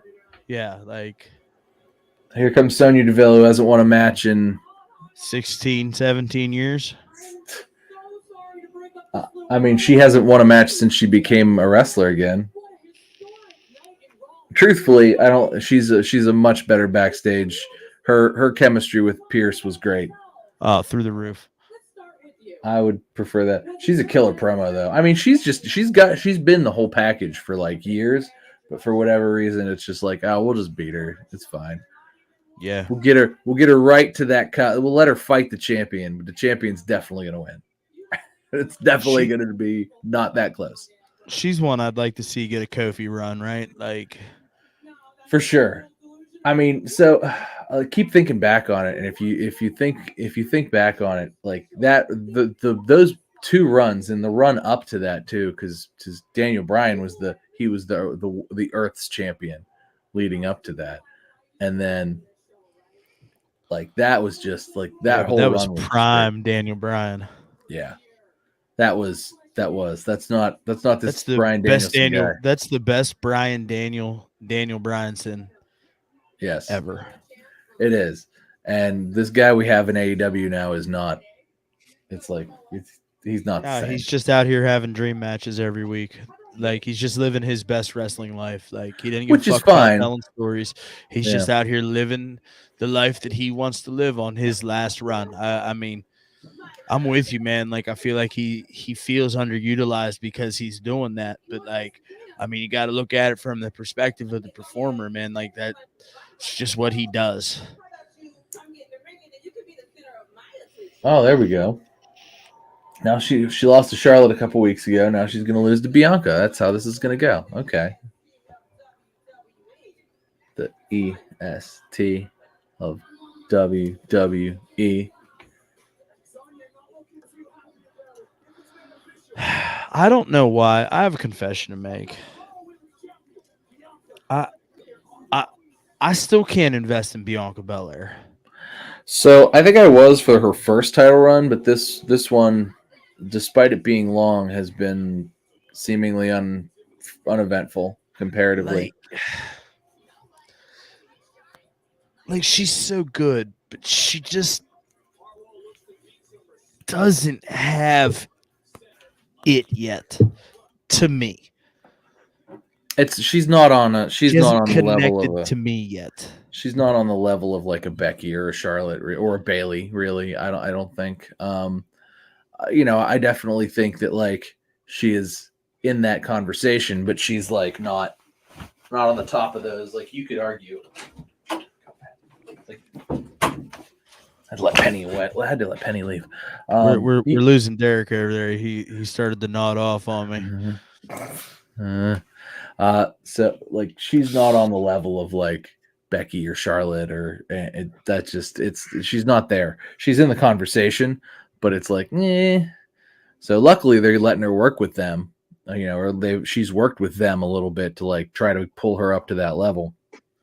But I don't know. It seems to me like Rhea's really about to have, Rhea's really about to be the one to have the run. You know what I mean? Yeah. Did you see this fucking guy, Tom? Take a nap and then wake up and take a sip of juice. Take a sip. He pounded it. He just like it was like labeled down full. He was just like, time to wake. Wild man, bro. Like, I have 5 bottles of whiskey right here. Yeah. Off camera, and like you didn't see me just popping a cork and tilting one back. Well, I mean, to be fair, he pre-mixed it in the jug of orange juice. Yeah, which classy move, by the way. So, I don't think we addressed that enough at the beginning. Hey, pal. Down there, that is. Hey, down there in the holler, that there water hard to come by. Ain't dirty in a fucking glass. Ain't dirty with no glass down there in the holler. That Tropicana. Take the Tropicana out the fridge, You know why they call that there Tropper Canner? Tom, do you know why? No, I don't know why. Because I bet you I can drop a can right inside of there. Ho ho. Ho, ho, ho. Oh man, you guys make it sound like I'm the biggest redneck that has ever existed out in the holler.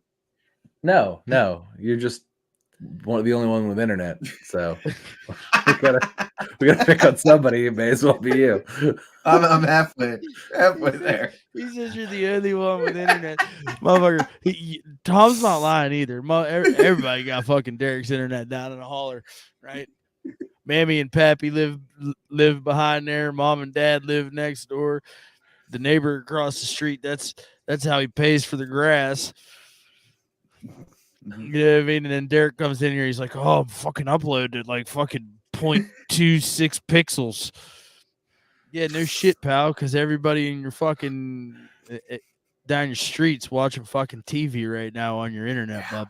Currently, there's currently 99 devices hooked up and streaming to the same account. It's sucking your bandwidth down to nothing. I made sure to make the SSID to be Starlink Internet no password, so that way people would know. Like, just join this one, dude. Just join this one. Just hop in here so that it's fine. Stream whatever you want. Stream it all. Stream it in 4K.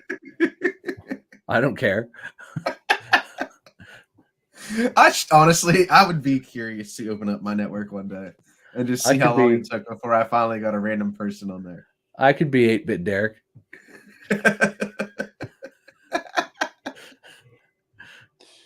Oh shit. So before we come back from commercial, right? So I went out today because we got the Disney trip coming up, and I got conference coming up. So like, I went out and tried to get a little bit of shit done today. So I ended up in Burlington Coat Factory. Right now, anybody that knows me knows that I've got a little bit of a shoe problem.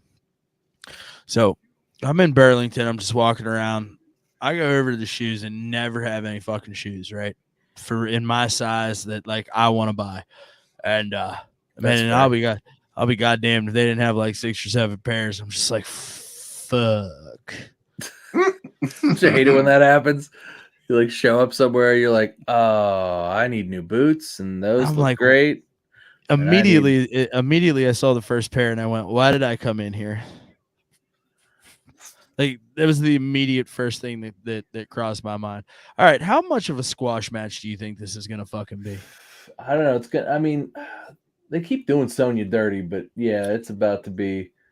It's about to be. I don't get like why. None of these, because they have so much fluff planned tonight. Like, there's none of these matches are going to be long.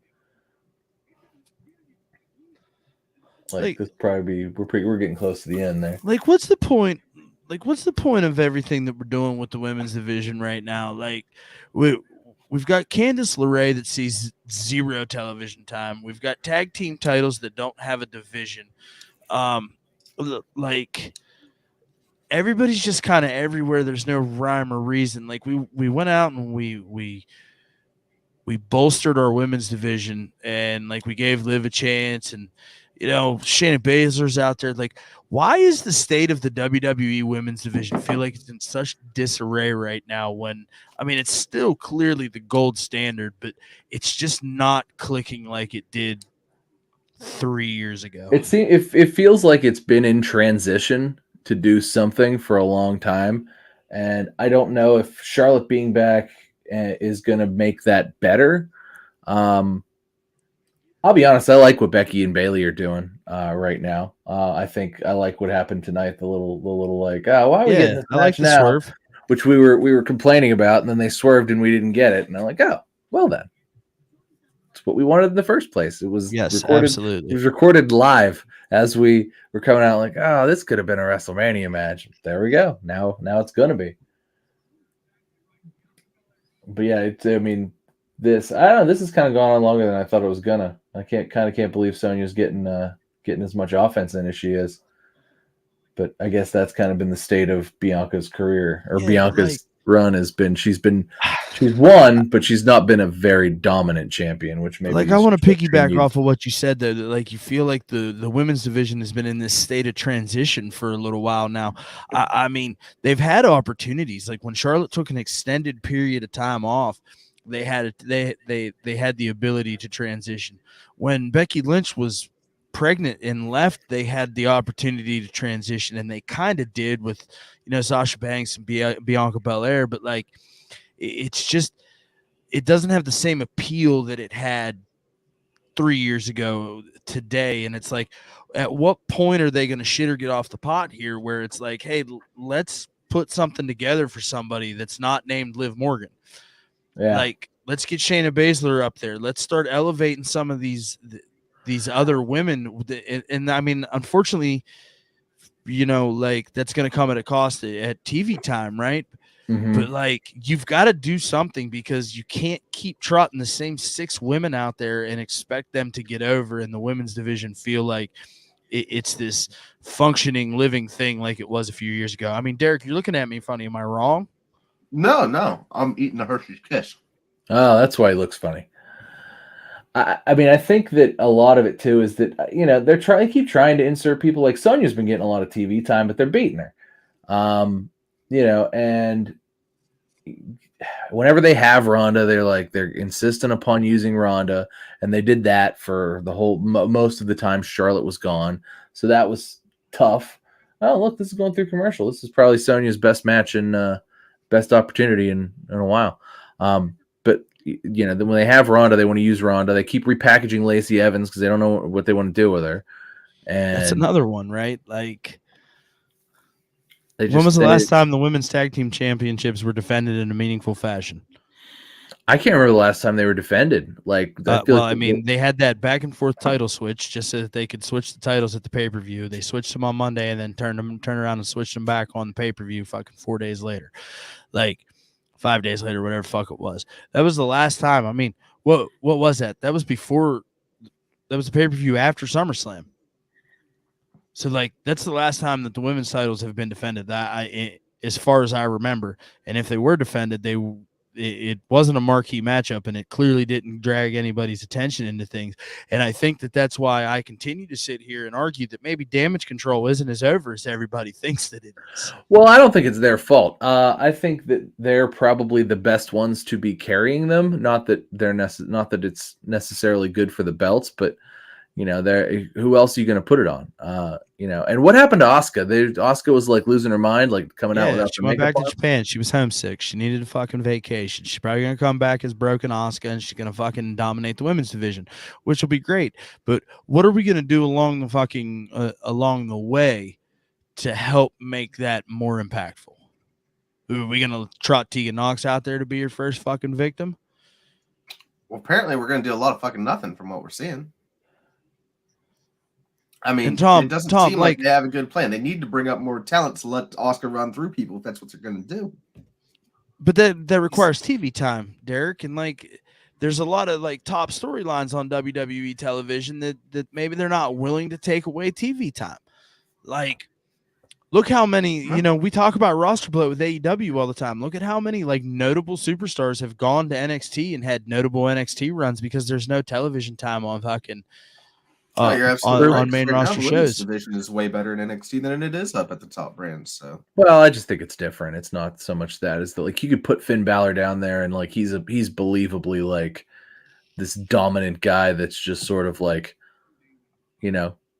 kicks everybody's ass, takes all the names. Like when NXT was getting its highest ratings when it was pulling close to 1 million, or getting over 1 million.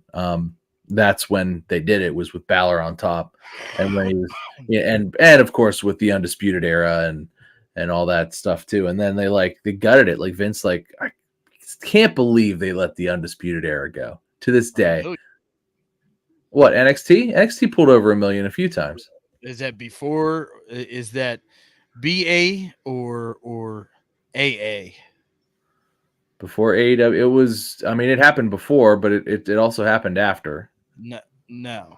The last NXT, and trust me on this one, though, I know for a fact the last NXT before they moved it to Tuesdays, the last one on Wednesday, absolutely pulled over 1 million. And there were a few other ones that did too. But it was for guys like Balor. It was for guys like Adam Cole. And those guys were the tip top of their game at that point in time. SmackDown Live. The clock is ticking, Ray. Tick tock. Listen, I said it a couple of weeks ago, and I'm going to say it again right the fuck now. If Rey Mysterio doesn't get Karrion Kross over, I'm fucking done. I mean, it's the only real hope. I mean, Ray's gotten so many people. I mean, where would Edge be without Rey Mysterio? I don't know. I don't think that's fair.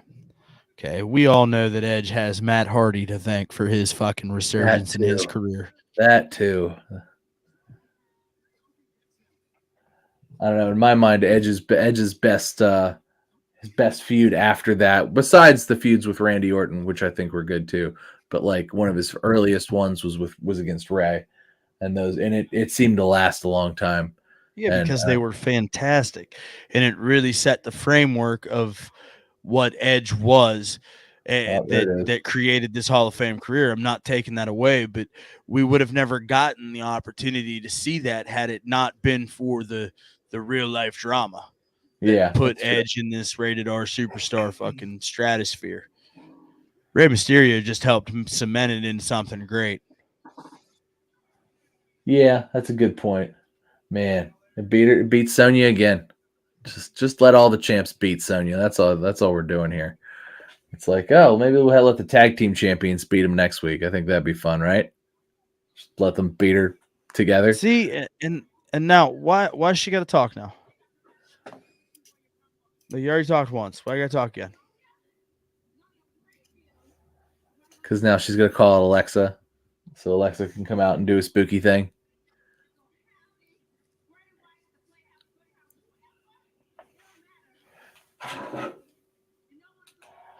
I don't know, man. Nice. So you called it. I know I called it. Like, I recognize how talented she is. And if everyone would just leave me the hell alone, maybe I wouldn't have to keep reminding you of that. I don't need Uncle Howdy or Bray Wyatt. I don't need anyone. What you doing hanging out there in the bathroom with the telephone plugins there? See, this is you like that they're stuck. You gotta be quiet Voiceover. because you want to pay attention to what's happening. Is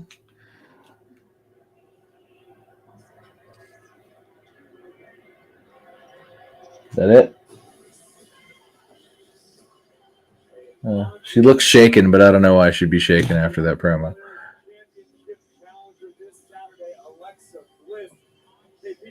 Okay.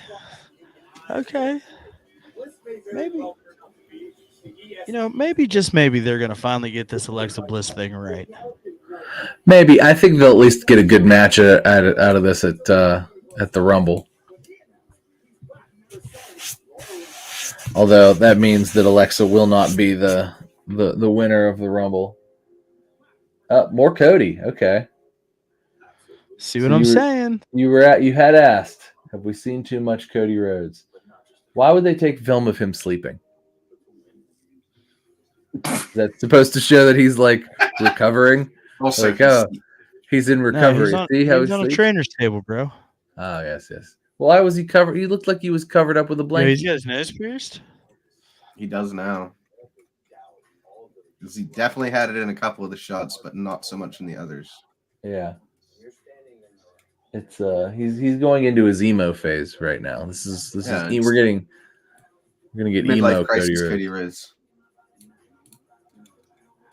That's exactly what it is. I'm pumped. Like, they could have just used, like, we knew he was coming back at the Rumble. They could have just used it as a surprise. Like, why? Like, because they really wanted to film all these vignettes. Okay, also, then make it a 20-minute standalone piece on the fucking network and surprise us, like, and release it on Royal Rumble night after the fucking Rumble. That's not what Cody wants. Like, Cody wants to be out there. He wants to be. Oh, I was so defeated, but I defeated Seth Rollins. And I tore my pec Like, off this the is Vince bone. McMahon booking right here. Oh, for sure. That's exactly what this is. Like, we all knew he was going to be at the Rumble, bro. I bet they just have so many other like surprises and things that they just don't care. It's probably just going to be a matter of they just don't care because there's so many other people coming out here. It's like, yeah, all right, they already know. Let's run these Cody vignettes. We could talk about how everybody's coming back and that's that. But I mean, I feel like we knew that Cody was going to be back at the Rumble. Like, Yeah, any educated fan knows he's going to fucking come back at the Rumble. Like, I'm sure he's probably fine to be like he could be there tonight, but he's not because he's gonna be at the Rumble. Well, they did say that the rumor was that he wasn't cleared when WWE like made the announcement that he was going to be in the Royal Rumble.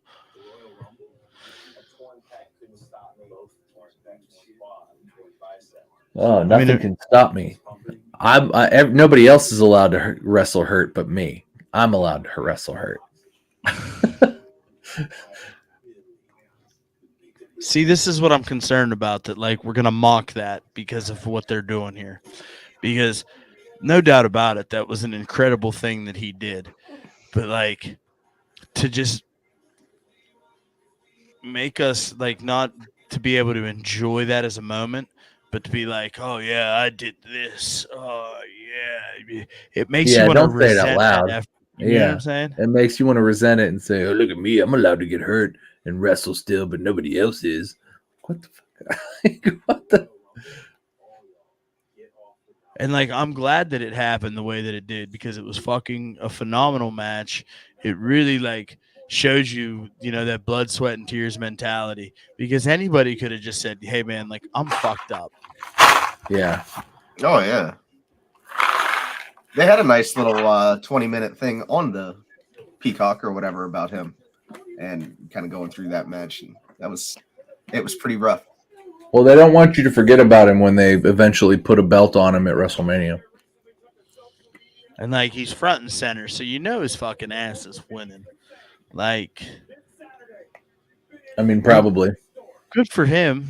Like, he deserves that opportunity, but like I'm concerned about what the fan backlash is going to be because he was so over with the way that everything happened, and now you're like giving us this narrative for us to interpret as like, as we have taken it as like, oh, I'm so much better than everybody else, like, and that could be spun into like this negative thing, and you get Roman Reigns 2.0. I mean, maybe. I don't think we're there yet, and I hadn't even started to get any inklings of feelings like that, but we'll see. I mean, I thought he was Roman Reigns 2.0 when he was in AEW, truth be told. Oh, yeah, for sure. He was out there every week, cutting these babyface promos, getting booed, being like, I can turn heel, but I love you. I respect you all too much. Like, what? Yeah. Shut up. Don't say that. Stop breaking kayfabe. When you get there and he's like, I already know what I was doing. Maybe I don't want to be the boss. What a fucking shit show. Oh, hey, too, by the way, when I was scrolling, I did see that looks like Tony Khan's going to pay for Jay Briscoe's funeral. Yeah, I saw that he's helping out a lot financially. And they had a GoFundMe that raised a few $100,000 too. So they'll be, but yeah. I mean, that sucks regardless. Sure. It's one of those things where it's like the outpouring of love and support, I'm sure, is fantastic, but like they would more than be happy to give all that back for their dad back, you know? So that's, you know, that, sure. and that's the hardest thing too, is like I'm sure, you know, wrestlers probably donated tons too. The families will be fine, you know, hopefully, but it's like, it's not a money thing. It's a, you know. Speaking of money, Vince McMahon shoots up on the list of the world's richest men after WWE return. Yeah, okay.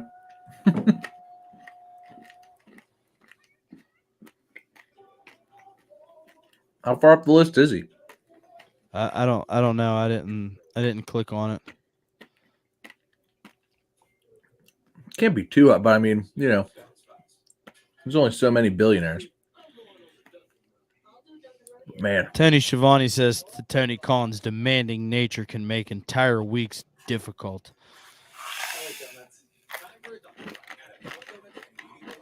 what the hell does Tony Schiavone do? He's like the EP of like commentary, like all things Oh, so commentary. he's got a backstage role too. Okay. Yes. I guess he's stepping off of commentary here real soon. That's good because he doesn't add anything to it. I would've never- since they busted him and JR up, man. It's just not been. Well, I would have never thought at any point in time I'd be like, oh, Tony Schiavone sucks. But man, his AEW run commentary sucks. Like it is just the worst. Derek, you're awfully quiet over there, pal. Sorry, buddy. Derek's not going to make it. Hey, so that's what I was just getting ready to say. This begs the question: Do we go the 30 minutes, or do we want to call it? Like, what do we want to do? I mean, I'm going to watch this, so I mean, I'm gonna watch it too. I'm invested. I'm here, but I didn't know if we wanted to shut it down or. Oh, it's fun. We haven't Keep seen it the trial rolling. yet. we still got to see the bloodline stuff. Yeah. It's got to happen. Yes, it does have to happen. I don't know, man. Like this has been a fun little show, definitely. And if you're hanging out, please hit the like button. Really helps us out. But I don't know. I don't think that it's a format that I would want to do every week. Like I understand that there's folks out there that make their business off of this format. I mean, it's fun, but I don't know.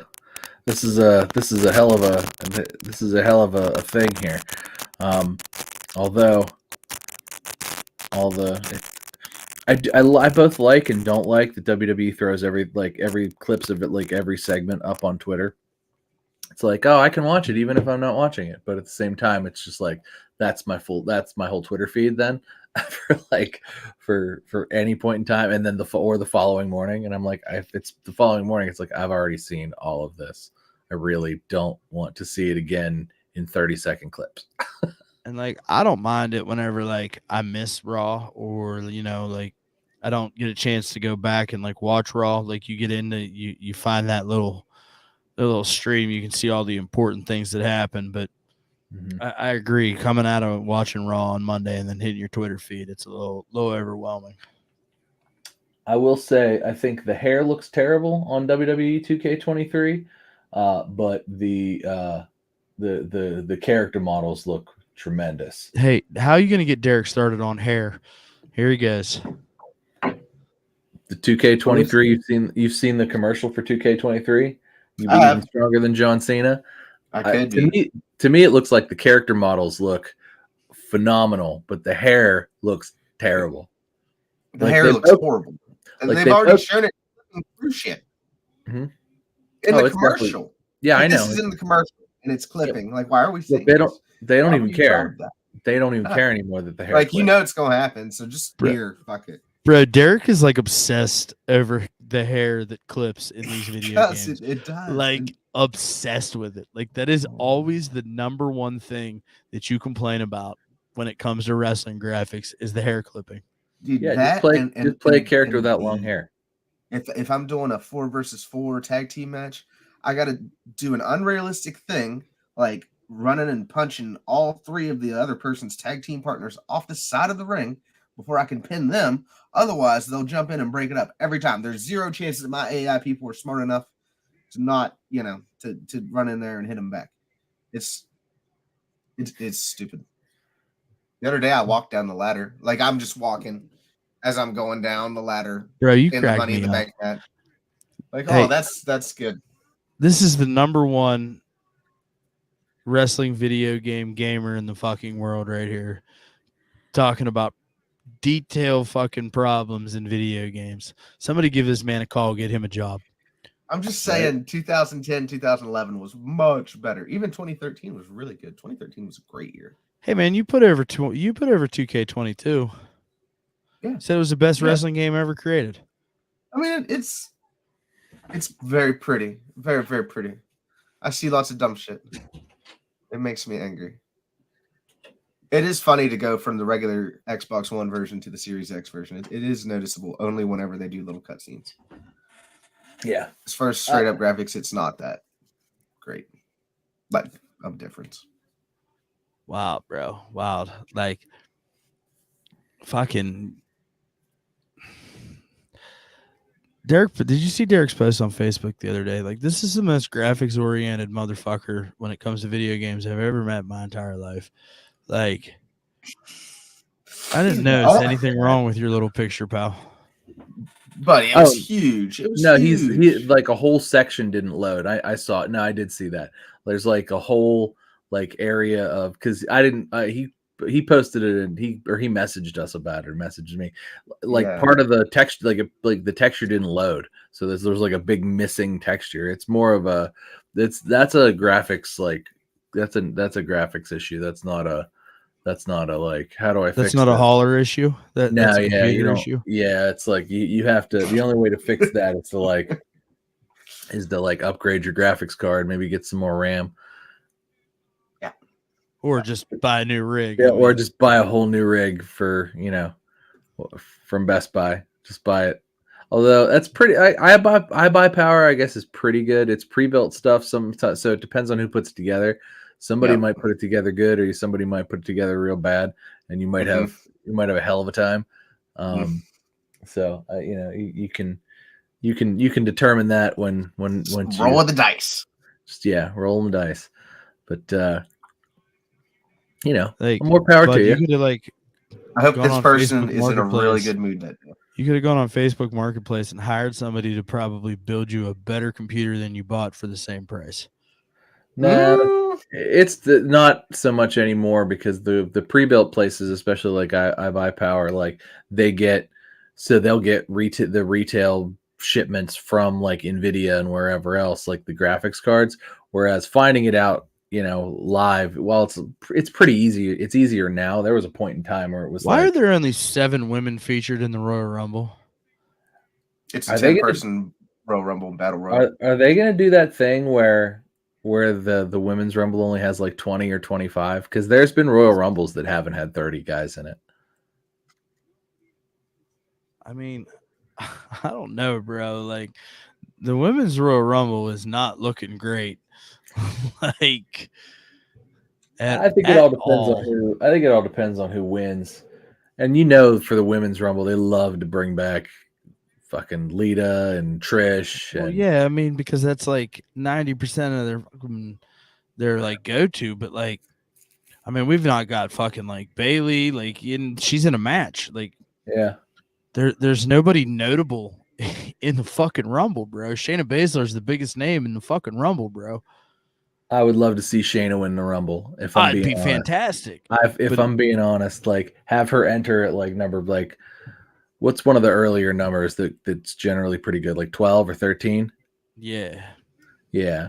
Have her enter like there, like 12 or 13. Have her clean house and just like.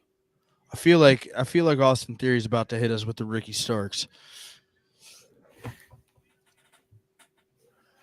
I love Ricky Starks' walk along the top rope. That's like when he does that, I'm like, good God, this guy is a star. You know how I know Derek's not paying attention? Nope, that just didn't hit my ears. Because I just hit the Ricky Starks pose and he did not giggle. I did not see that, but then I heard Tom talking about Ricky Starks, and then that's how you know Derek's not paying attention because you didn't get the right. Like I hit that shit good too, bro. You've been proud of me. You're gonna have to watch it back. I hit that shit good. I will. Theory does look like $1 million though. Like he could definitely this new persona. Like I like his beard, like his look good. I'm into what he's doing right now. Yeah, he looks like a star. I think I think his promo game has really stepped up too.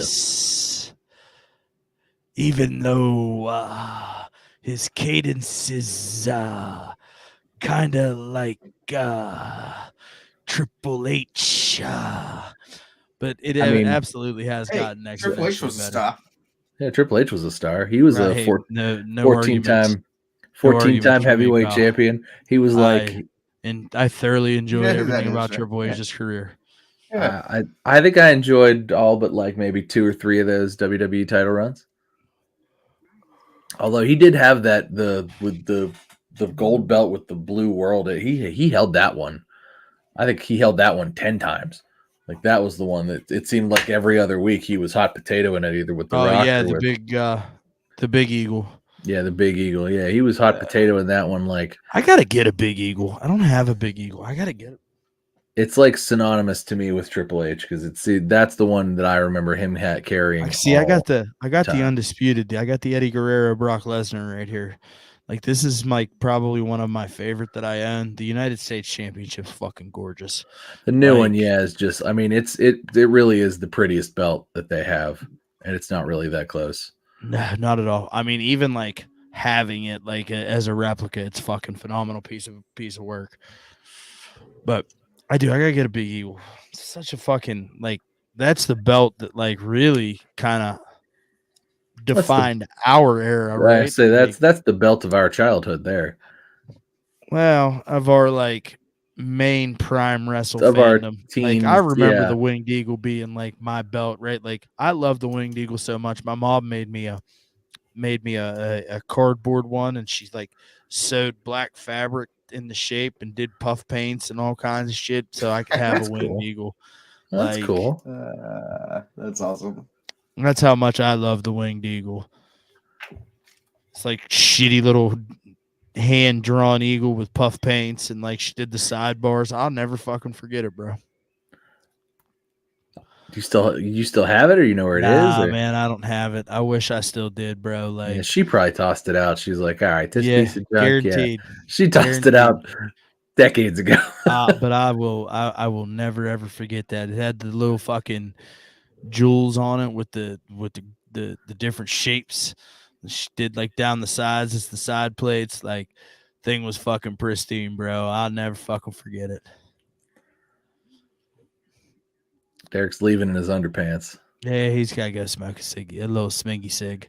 Can't take it anymore. He's gonna go. He's got his April. Fetch me my smoking jacket, please. That's what he's putting on right now. Yeah, I could see. He's going to go out there in shorts. Man, I'll tell you what. It was when I was in California, right it out was the side door. so like I had my like coat and like I had to bring my coat everywhere. Like you don't think Like, it was 30 degrees in Vegas last weekend, bro. yeah, like you don't think that like you have to bring a coat. But like I had my coat with me like the whole time, and there was plenty of times that I'm like wearing it in like the middle of the day because it was just like it became a little bit overcast, and a little bit overcast in California is like, oh, it dropped from 55 to 31, like, like holy crap, and then the wind picks up, and you're like, what just happened? Where? It's so cold. Satan, is that you? I would be thoroughly disappointed if I went all the way to California and I had to wear a fucking coat everywhere. Well, it wasn't the whole time, but it was a few times. But I did get. I'll tell you when I got back, and I got off the plane, and you go down Pittsburgh Airport, and you go to the little walk thing to get to the. So you can where walk Franco out used to be, but I don't think he's there anymore. No, he's there. Franco's still there. Oh, did they put him back? Yeah, because I know that like when he passed, they put him in prime time spot for. Yeah, no, he's in it. No, he's always been in that prime time spot, like up the escalators right when you get there. They moved him to a different location. Oh no, he's back. He's back in the escalators. But where you walk out, like you walk past the hotel and stuff to get back out to the parking lot. And as I'm walking out there, I'm like looking outside and I'm like, oh, it snowed. No, I'm wrong. It's snowing. Oh no, I'm even wronger. It's like this big wet snowflakes. I'm like, oh my god, my car is gonna be covered in snow. It was like 10:30. It was like 10:50 p.m. Like, good god. So I'm like out there with my coat, wiping off the snow. Like, why does it feel warmer here than it did on the West Coast? And once I finally got it all wiped off, I drove home and it was fine. It wasn't snowing here until later, but I was just like, man, I just left sunny California. It was 60 degrees when I left. I showed back up. You're on a plane all day, so showed back up here and like, oh, there it is. There's the snow. It was just waiting for me to come back. My mom's like texting me, and you don't get it when you're up in the air, and then you just get. She's like, it's snowing. Are you okay? Are you gonna be all right? Or is your flight delayed? Like, no, everything's fine. Everybody's okay. All right, here's the main event to the main event. Man, because we still got to do that Roman segment, yeah? Yeah, they're pushing it. Okay. Unless they open the show with it.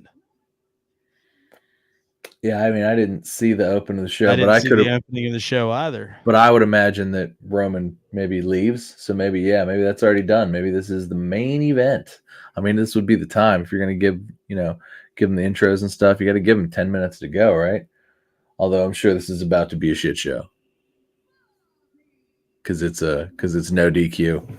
I'm sure we've not gotten any promotion about the trial of Sami Zayn throughout the. Yeah, it had to be the first thing.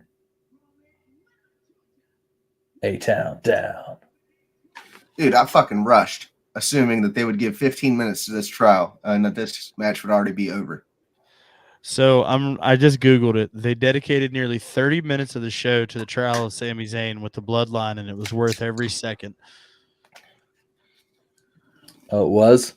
Yep. So it opened the first 30 minutes that we didn't watch. Because I wasn't here. I wasn't here. Like, I was locked in somewhere else. Like, I mean, I just think that's funny. But here we are in the main event, so we'll be shutting it down whenever this is over. This is going to be a banger though, because Theory is like, this guy sells. No, nobody sells like Theory does right now. He is right now like the guy for me because of just. Think about how well he took that Stone Cold Stunner at WrestleMania. Yeah. And like nobody's taken a stunner like that since The Rock. And he's out here every week just selling his ass off, for everybody, but also like, beating everybody because he's still the champ. I mean, and his character work's gotten better. Like, I think that him losing the Money in the Bank and the way that he did and all that being kind of just forgotten, right? I think he landed on his feet. Sure did. And he's better for having that experience. Absolutely. I mean, his in-ring's been solid anyway. So. Oh, yeah, sure. That spot always looks so brutal when Bobby does that, especially whenever like it doesn't have the LED boards and it's just the actual ring post. It looks so brutal. Bobby's really good. Like, I wish he could talk, but he can't. But if he could talk, I mean, bro, he's good until he has to lay in that fucking spear, and then that spear is the most fucking phoned in thing I've ever seen in my entire life. It looks more like a kind of he just falls down a little bit. Twitter reminded me of the time that Goldberg came back and speared the shit out of Christian. I was like, oh yeah, Christian could sell like a motherfucker when he was whatever. 10 years younger. He's still hurt. Is that why we haven't seen him on AEW television? I mean, he's old. Yeah. Are we just done with that experiment? I mean, that's possible too. But I think he tore a bicep or something. Man, remember how pissed off fucking everybody was when he was the Tony Khan's like mega fucking surprise? Yeah. We're gonna give you guys the biggest surprise. And then because there was also Jay White was there. And it was all the same. Fucking like the internet was all up in fucking arms, right? And like the AEW fanboys at the time, because I mean that was like, infancy. They hadn't even touched a year yet, and the AEW fanboys were like, I don't understand what everybody's so upset about. Christian's a world-class athlete. He's a former world champion. He's a great fucking acquisition for AEW at this point in time. And it's like, no, bro, no, he's not. They I mean, hyped it yeah, for like 2 weeks. he is, but like Tony Khan put this over like fucking Brock Lesnar was gonna walk through the curtain. Yeah, like it was the second coming of Christ, but no, it's just Christian. And maybe there was, maybe the idea was, oh, we'll get Christian some extra heat, but they pulled him out as a babyface. Maybe I would have been more intrigued if fucking the first thing, instead of outwork everyone, the first thing I heard was Christian, and we got Peep Show Christian. I'd have been into that. Yeah, we've been fine. I don't know how you get that theme music back. I wonder if Bobby Roode's coming back because he was hurt we lost too. Derek. Derek's just like fucking. He's gone. He's a 707 fucking blue screen error. It's a good thing he's got those headphones on, or he'd be floating away right now. Yeah. He's toasted. Look at him. Yeah. We got like 12 minutes left in the fucking show. He's just we're gonna make it. Lost him. We're gonna make it. Oh shit. I feel like WWE's done a whole lot of picture-in-picture tonight, bro. Like a lot. Well, I'll tell you why is because the first hour didn't have any commercials. The first hour was commercial free, so they've had to see that they've had to double up on the commercials. So I think it only makes sense that they're picture-in-a-picture. Some of especially the ones during the matches, because it's been every match that gets a commercial. Well, let's just hope that Austin Theory fucking hits the A-Town down, or whatever the fuck his finishing move's called in this picture-in-picture, and defends the United States Championship, because that seems like a logical place to fucking stop a match. We're in the picture-in-a-picture after an A-Town down? Yeah, for sure. Just do it during the commercial between this show and the next show. What's on after Raw now? Is it like the La Femme Nikita? That used to be. They brought it back. They're bringing back La Femme Nikita for Raw 30. Raw Triple X. Yeah, it's called fucking Raw, TikTok. Raw and then La Femme Nikita. La Femme Nikita. And what was the bicycle cop show? Was it Pacific Blue? Yeah. I don't know why. That was the lead in, and then La Femme Nikita was the lead out. Yeah. I don't know why. It's like Baywatch, but with sexy cops on bikes. And it ran forever. It ran for like 5 or 6 seasons. It was like fucking Chips with fucking Mario. What the fuck? Mario Lopez? No. Yeah. Fucking Eric Estrada. That's who the fuck that was. Although I think was Mario Lopez in some sort of a reboot of Chips at one point. Yes, he was in the movie, cinematic movie in the 2000s. Yeah, that was back when they made movies about crappy 70s TV shows. Dukes of Hazzard, I think. Nobody had any original ideas. Well, I mean, we still haven't had any original ideas. They just moved on to comic books, and they were like, there's so many of these. We can make 1 billion movies out of these. And it's like, well, yeah. And they're like, we're going to do that. Like, oh, okay. We're just going to keep making them? Because at first it was like, oh, my God, I can't believe it. They're making movies about Spider-Man. I love it. I would have killed for this as a kid. And now as an adult, there's like 10 or 15 of them. And I'm like, I kind of don't need another Spider-Man movie in my life. Hey, speaking of, did you guys see the 9 Lives of Vince McMahon documentary that the guys from Dark Side of the Ring did? I didn't see the documentary, but I saw that it exists. It's fucking terrible. Is it bad? Oh, it's real bad. I mean, I can't imagine it's very good. I can't imagine really most like all they did was rehash like a bunch of their old footage from like old Dark Side of the Ring things. Like Vince McMahon has 9 lives, and like one of the things was that he paid off the cops when Jimmy Snuka killed his girlfriend. Like, even though nobody could prove that was what, like, Vince went in and had a meeting with the police, and then all of a sudden the case went cold or whatever. Like, it was all based in conspiracy. Like, it was the wildest fucking thing I've ever seen in my entire life. So I feel like Dark Side of the Ring started off good, but then they ran out of stuff. After now it's all like midway through season 2, they lost me. Yeah, well, I mean, because it was just they ran out of stuff that was so controversial. Like, it's just petty bullshit now, but it's like petty bullshit that's like they have to like hype it up like to make it like seem worse than it was, like the plane ride from hell. And although that one might kind of actually be bad, but still, like, you know, some of the top ones are like the Chris Benoit one. It just is just great. Although it also has a lot of that conspiracy stuff. Like it brings up, what's his name? I could see his face. The guy that was in WCW, who's a demon. He painted his eyebrows on. Sullivan. Kevin So Sullivan. yeah, Kevin Sullivan. Like they brought him up a lot, although he had no comment for any of it. Because like, you know, a big conspiracy theory that they touched on was that maybe Kevin Sullivan killed everybody, but it was like no. Kevin Sullivan, like even if you ask Kevin Sullivan, like he was in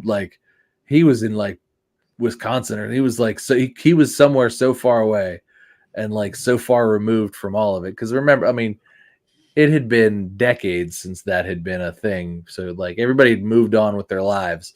It was like 10 years later. Picture in picture, bro. Jesus criminy. See, I don't have a picture in picture right now. I'm streaming it. It just went to ads. Looking at Wells Fargo.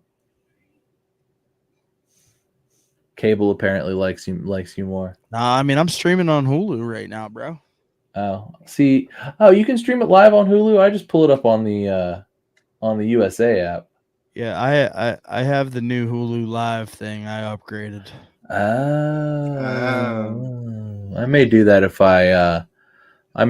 I dump cable. Actually, I have to do that if I dump cable. How much more was Hulu Live? I think it's like $60 a month. Oh, okay. I mean, that's less than cable, I think. I don't know. I can't remember. I don't know what I pay for internet. Anyway. Not important. Ooh, Burger King. My Burger King closed. I just saw a Burger King commercial. Yeah, because like nobody went to work. Apparently they didn't pay anybody. So nobody went to work. Like people were posted clips on like TikTok of them like just walking into the Burger King during business hours, but no one was there. Like there weren't any customers, there weren't any workers, there weren't any managers, there weren't anybody's. And they'd just be like, hello? All the lights would be on and stuff. I didn't hear that. I'll have to look in there. Yeah, look it up. Pittsburgh Burger King empty or something like. But it's so hilarious. That was the one in Greentree. It was the one by my house. It's since closed and they pulled like the building's still there. They pulled down all the Burger King signs. And I'm like, they debranded that motherfucker too. They debranded it like it was there and then it just wasn't anymore. It was fine anyway. It was the worst Burger King, and that's a lot to say because we have a lot of bad Burger Kings in Pittsburgh. But like, I never had food there that wasn't either like late, like super late, like they forgot about me and then like had to make it and like bring it out to me in the parking lot, or that was like burnt because I like chicken fries. Like Burger King's low key good, but like finding a good Burger King is hard. It is. It's so I feel like we lucked out when we were kids because the Burger King in Weirton was routinely staffed by like 16-year-olds from Weir High or Brook that, you know, really wanted to do a good job and be really good. And our McDonald's was the same way. So like we always had a good Burger King growing up, and then like you get out and you're like, oh, some of these suck. Some of these are awful. Like my Wendy's funny because like too. I used to like when we would go on work trips, I would travel with the same guy, right? Same couple of guys, and like the one dude would always be like, "Hey man, like let's stop at Burger King because like all the ones around me are terrible. Which one's good?" And I'm like, "Well, I've got this one, and then there's this one, but I've not tried this one." You know what I mean? Like because. It is good, but it's just hard to find a good one. Yeah, if you don't find if you go to a not good Burger King, it's going to be the worst. No, like they're going to forget your order existed, and then your order's going to suck. So I forgot this match was no disqualification, and like I just like looked over and I'm like, why are there fucking tables everywhere? Like this makes no sense that this match is no DQ. Because they built a bunch of no, it doesn't make any sense. I think it's no DQ for whatever the gimmick finishes. That looked like it hurt.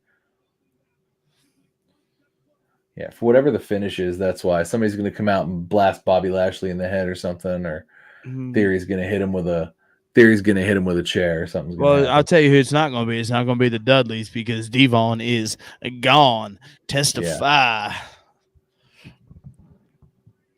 Oh, kicked him right in the nards. So, Derek, do you think we're going to get a Dudley reunion in AEW? No, I really don't. I don't see Kenny Khan even being that stupid. I I mean, think it'd be great to see the Dudleys. I mean, they couldn't call them the Dudleys though. yeah, I feel like Bubba Ray would be kind of political in the whole thing. He seems like a shit stir on his podcast. That's all. Oh, look, Oh, there he he is. absolutely is. It's Brock. That's the last thing they need right now in that locker room. Uh-oh. Here's the beast coming out. Is Brock Lesnar going to have a match at WrestleMania where he fights Bobby Lashley for not a title? Yes, that is going to happen.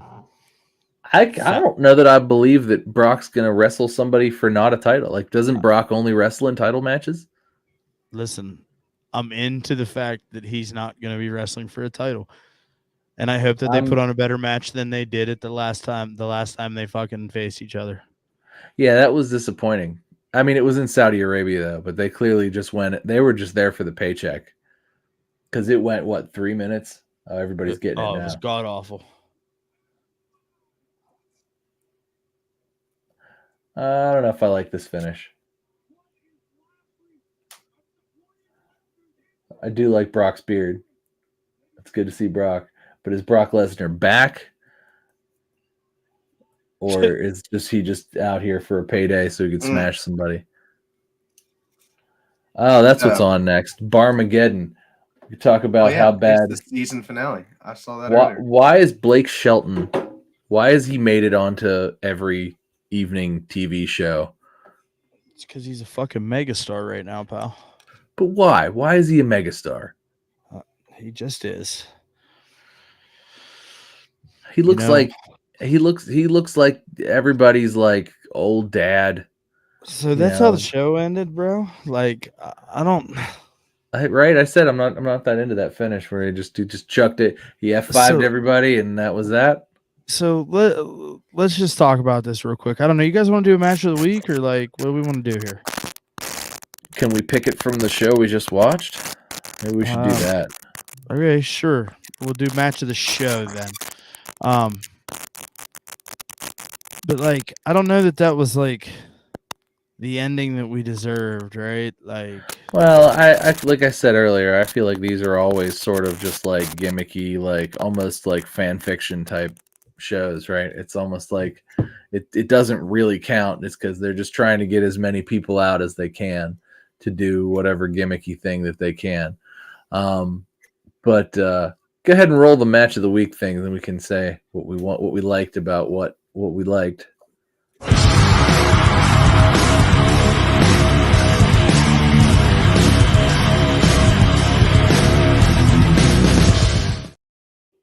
So my favorite match of Raw 30, Raw is XXX, was the steel cage match that didn't happen because it swerved me live on TV while it was happening.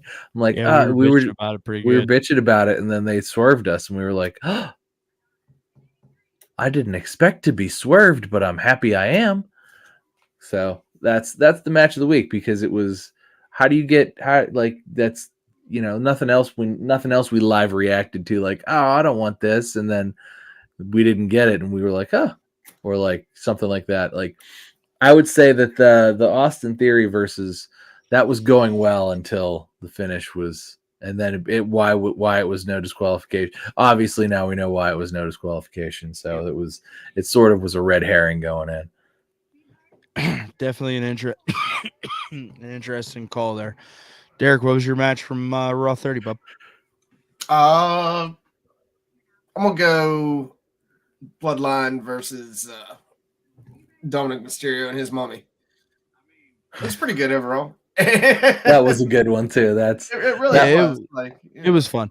I particularly like whenever they like for the Usos, so they threw Sami Zayn out there, to do the thing. I'll be interested to go back and watch the trial of Sami Zayn here as soon as we hit end on this show. But I don't know, Derek. Was that it? Go ahead Anything and else? no, we're good. Okay, it's 11 o'clock. Hey man, for me, bro, like I thought like the show was really well put together. I'm a little disappointed at how the ending went down. If I had to pick a match, I would definitely say that the Usos, you know, and Judgment Day was a complete match, right? Um, but you know, the 6-man tag Imperium versus Street Profits and Seth Rollins was a nice little unexpected nugget that we got based off of a DX segment. I mean, it wasn't the greatest match that you would assume that those 6 guys would have. I would have much rather seen Seth Rollins versus Gunther in a Well, one-on-one. I think that's a money match though, and they're Yeah, not I ready would to agree just with that. they're not just ready to give that away like in one of these like Raw is 30 shows. But in the grand scheme of things, that match was pretty good. So overall, man, I give the show a fucking solid B plus. I thought that it was one of their better quote unquote nostalgia shows. You know, the shit with Kurt Angle was funny as hell. Like everybody confused, like what We are were you doing? confused before, like why is Kurt there? Right. And then they got to the ring and they were like, "What are you doing here?" Yeah, there was some good funny stuff within that. I thought That was a good dope. segment. Yeah. I mean, it was corny as fuck, and Yeah. Walton saying the suck it on the microphone, which got his ass chewed as soon as they walked backstage. Overall, man, quality show. Hey, man, let's go ahead and get the fuck out of here, man. I appreciate that you guys were able to sit in and do this marathon show. I mean, we didn't really have much else to talk about. It gave us something to do, gave us something to focus on. You know, so we, like I said in the past weeks, we appreciate the uptick in viewership. Please, you know, make sure that you like, comment, subscribe. We will be interactive with you, especially if you're here watching the show with us live. Sometimes, man, there's not a lot, and your guys' questions help get us through some things. So please be interactive with us. We appreciate that. Check us out over on Twitter and Instagram at @1_fall WC. That's ONE. And gentlemen, with all that being said, thanks for hanging out. It's all love. We'll catch you next week. One Fall WrestleCast. Hey man, we gotta figure out what we're doing about the Rumble here, because like I got the old fucking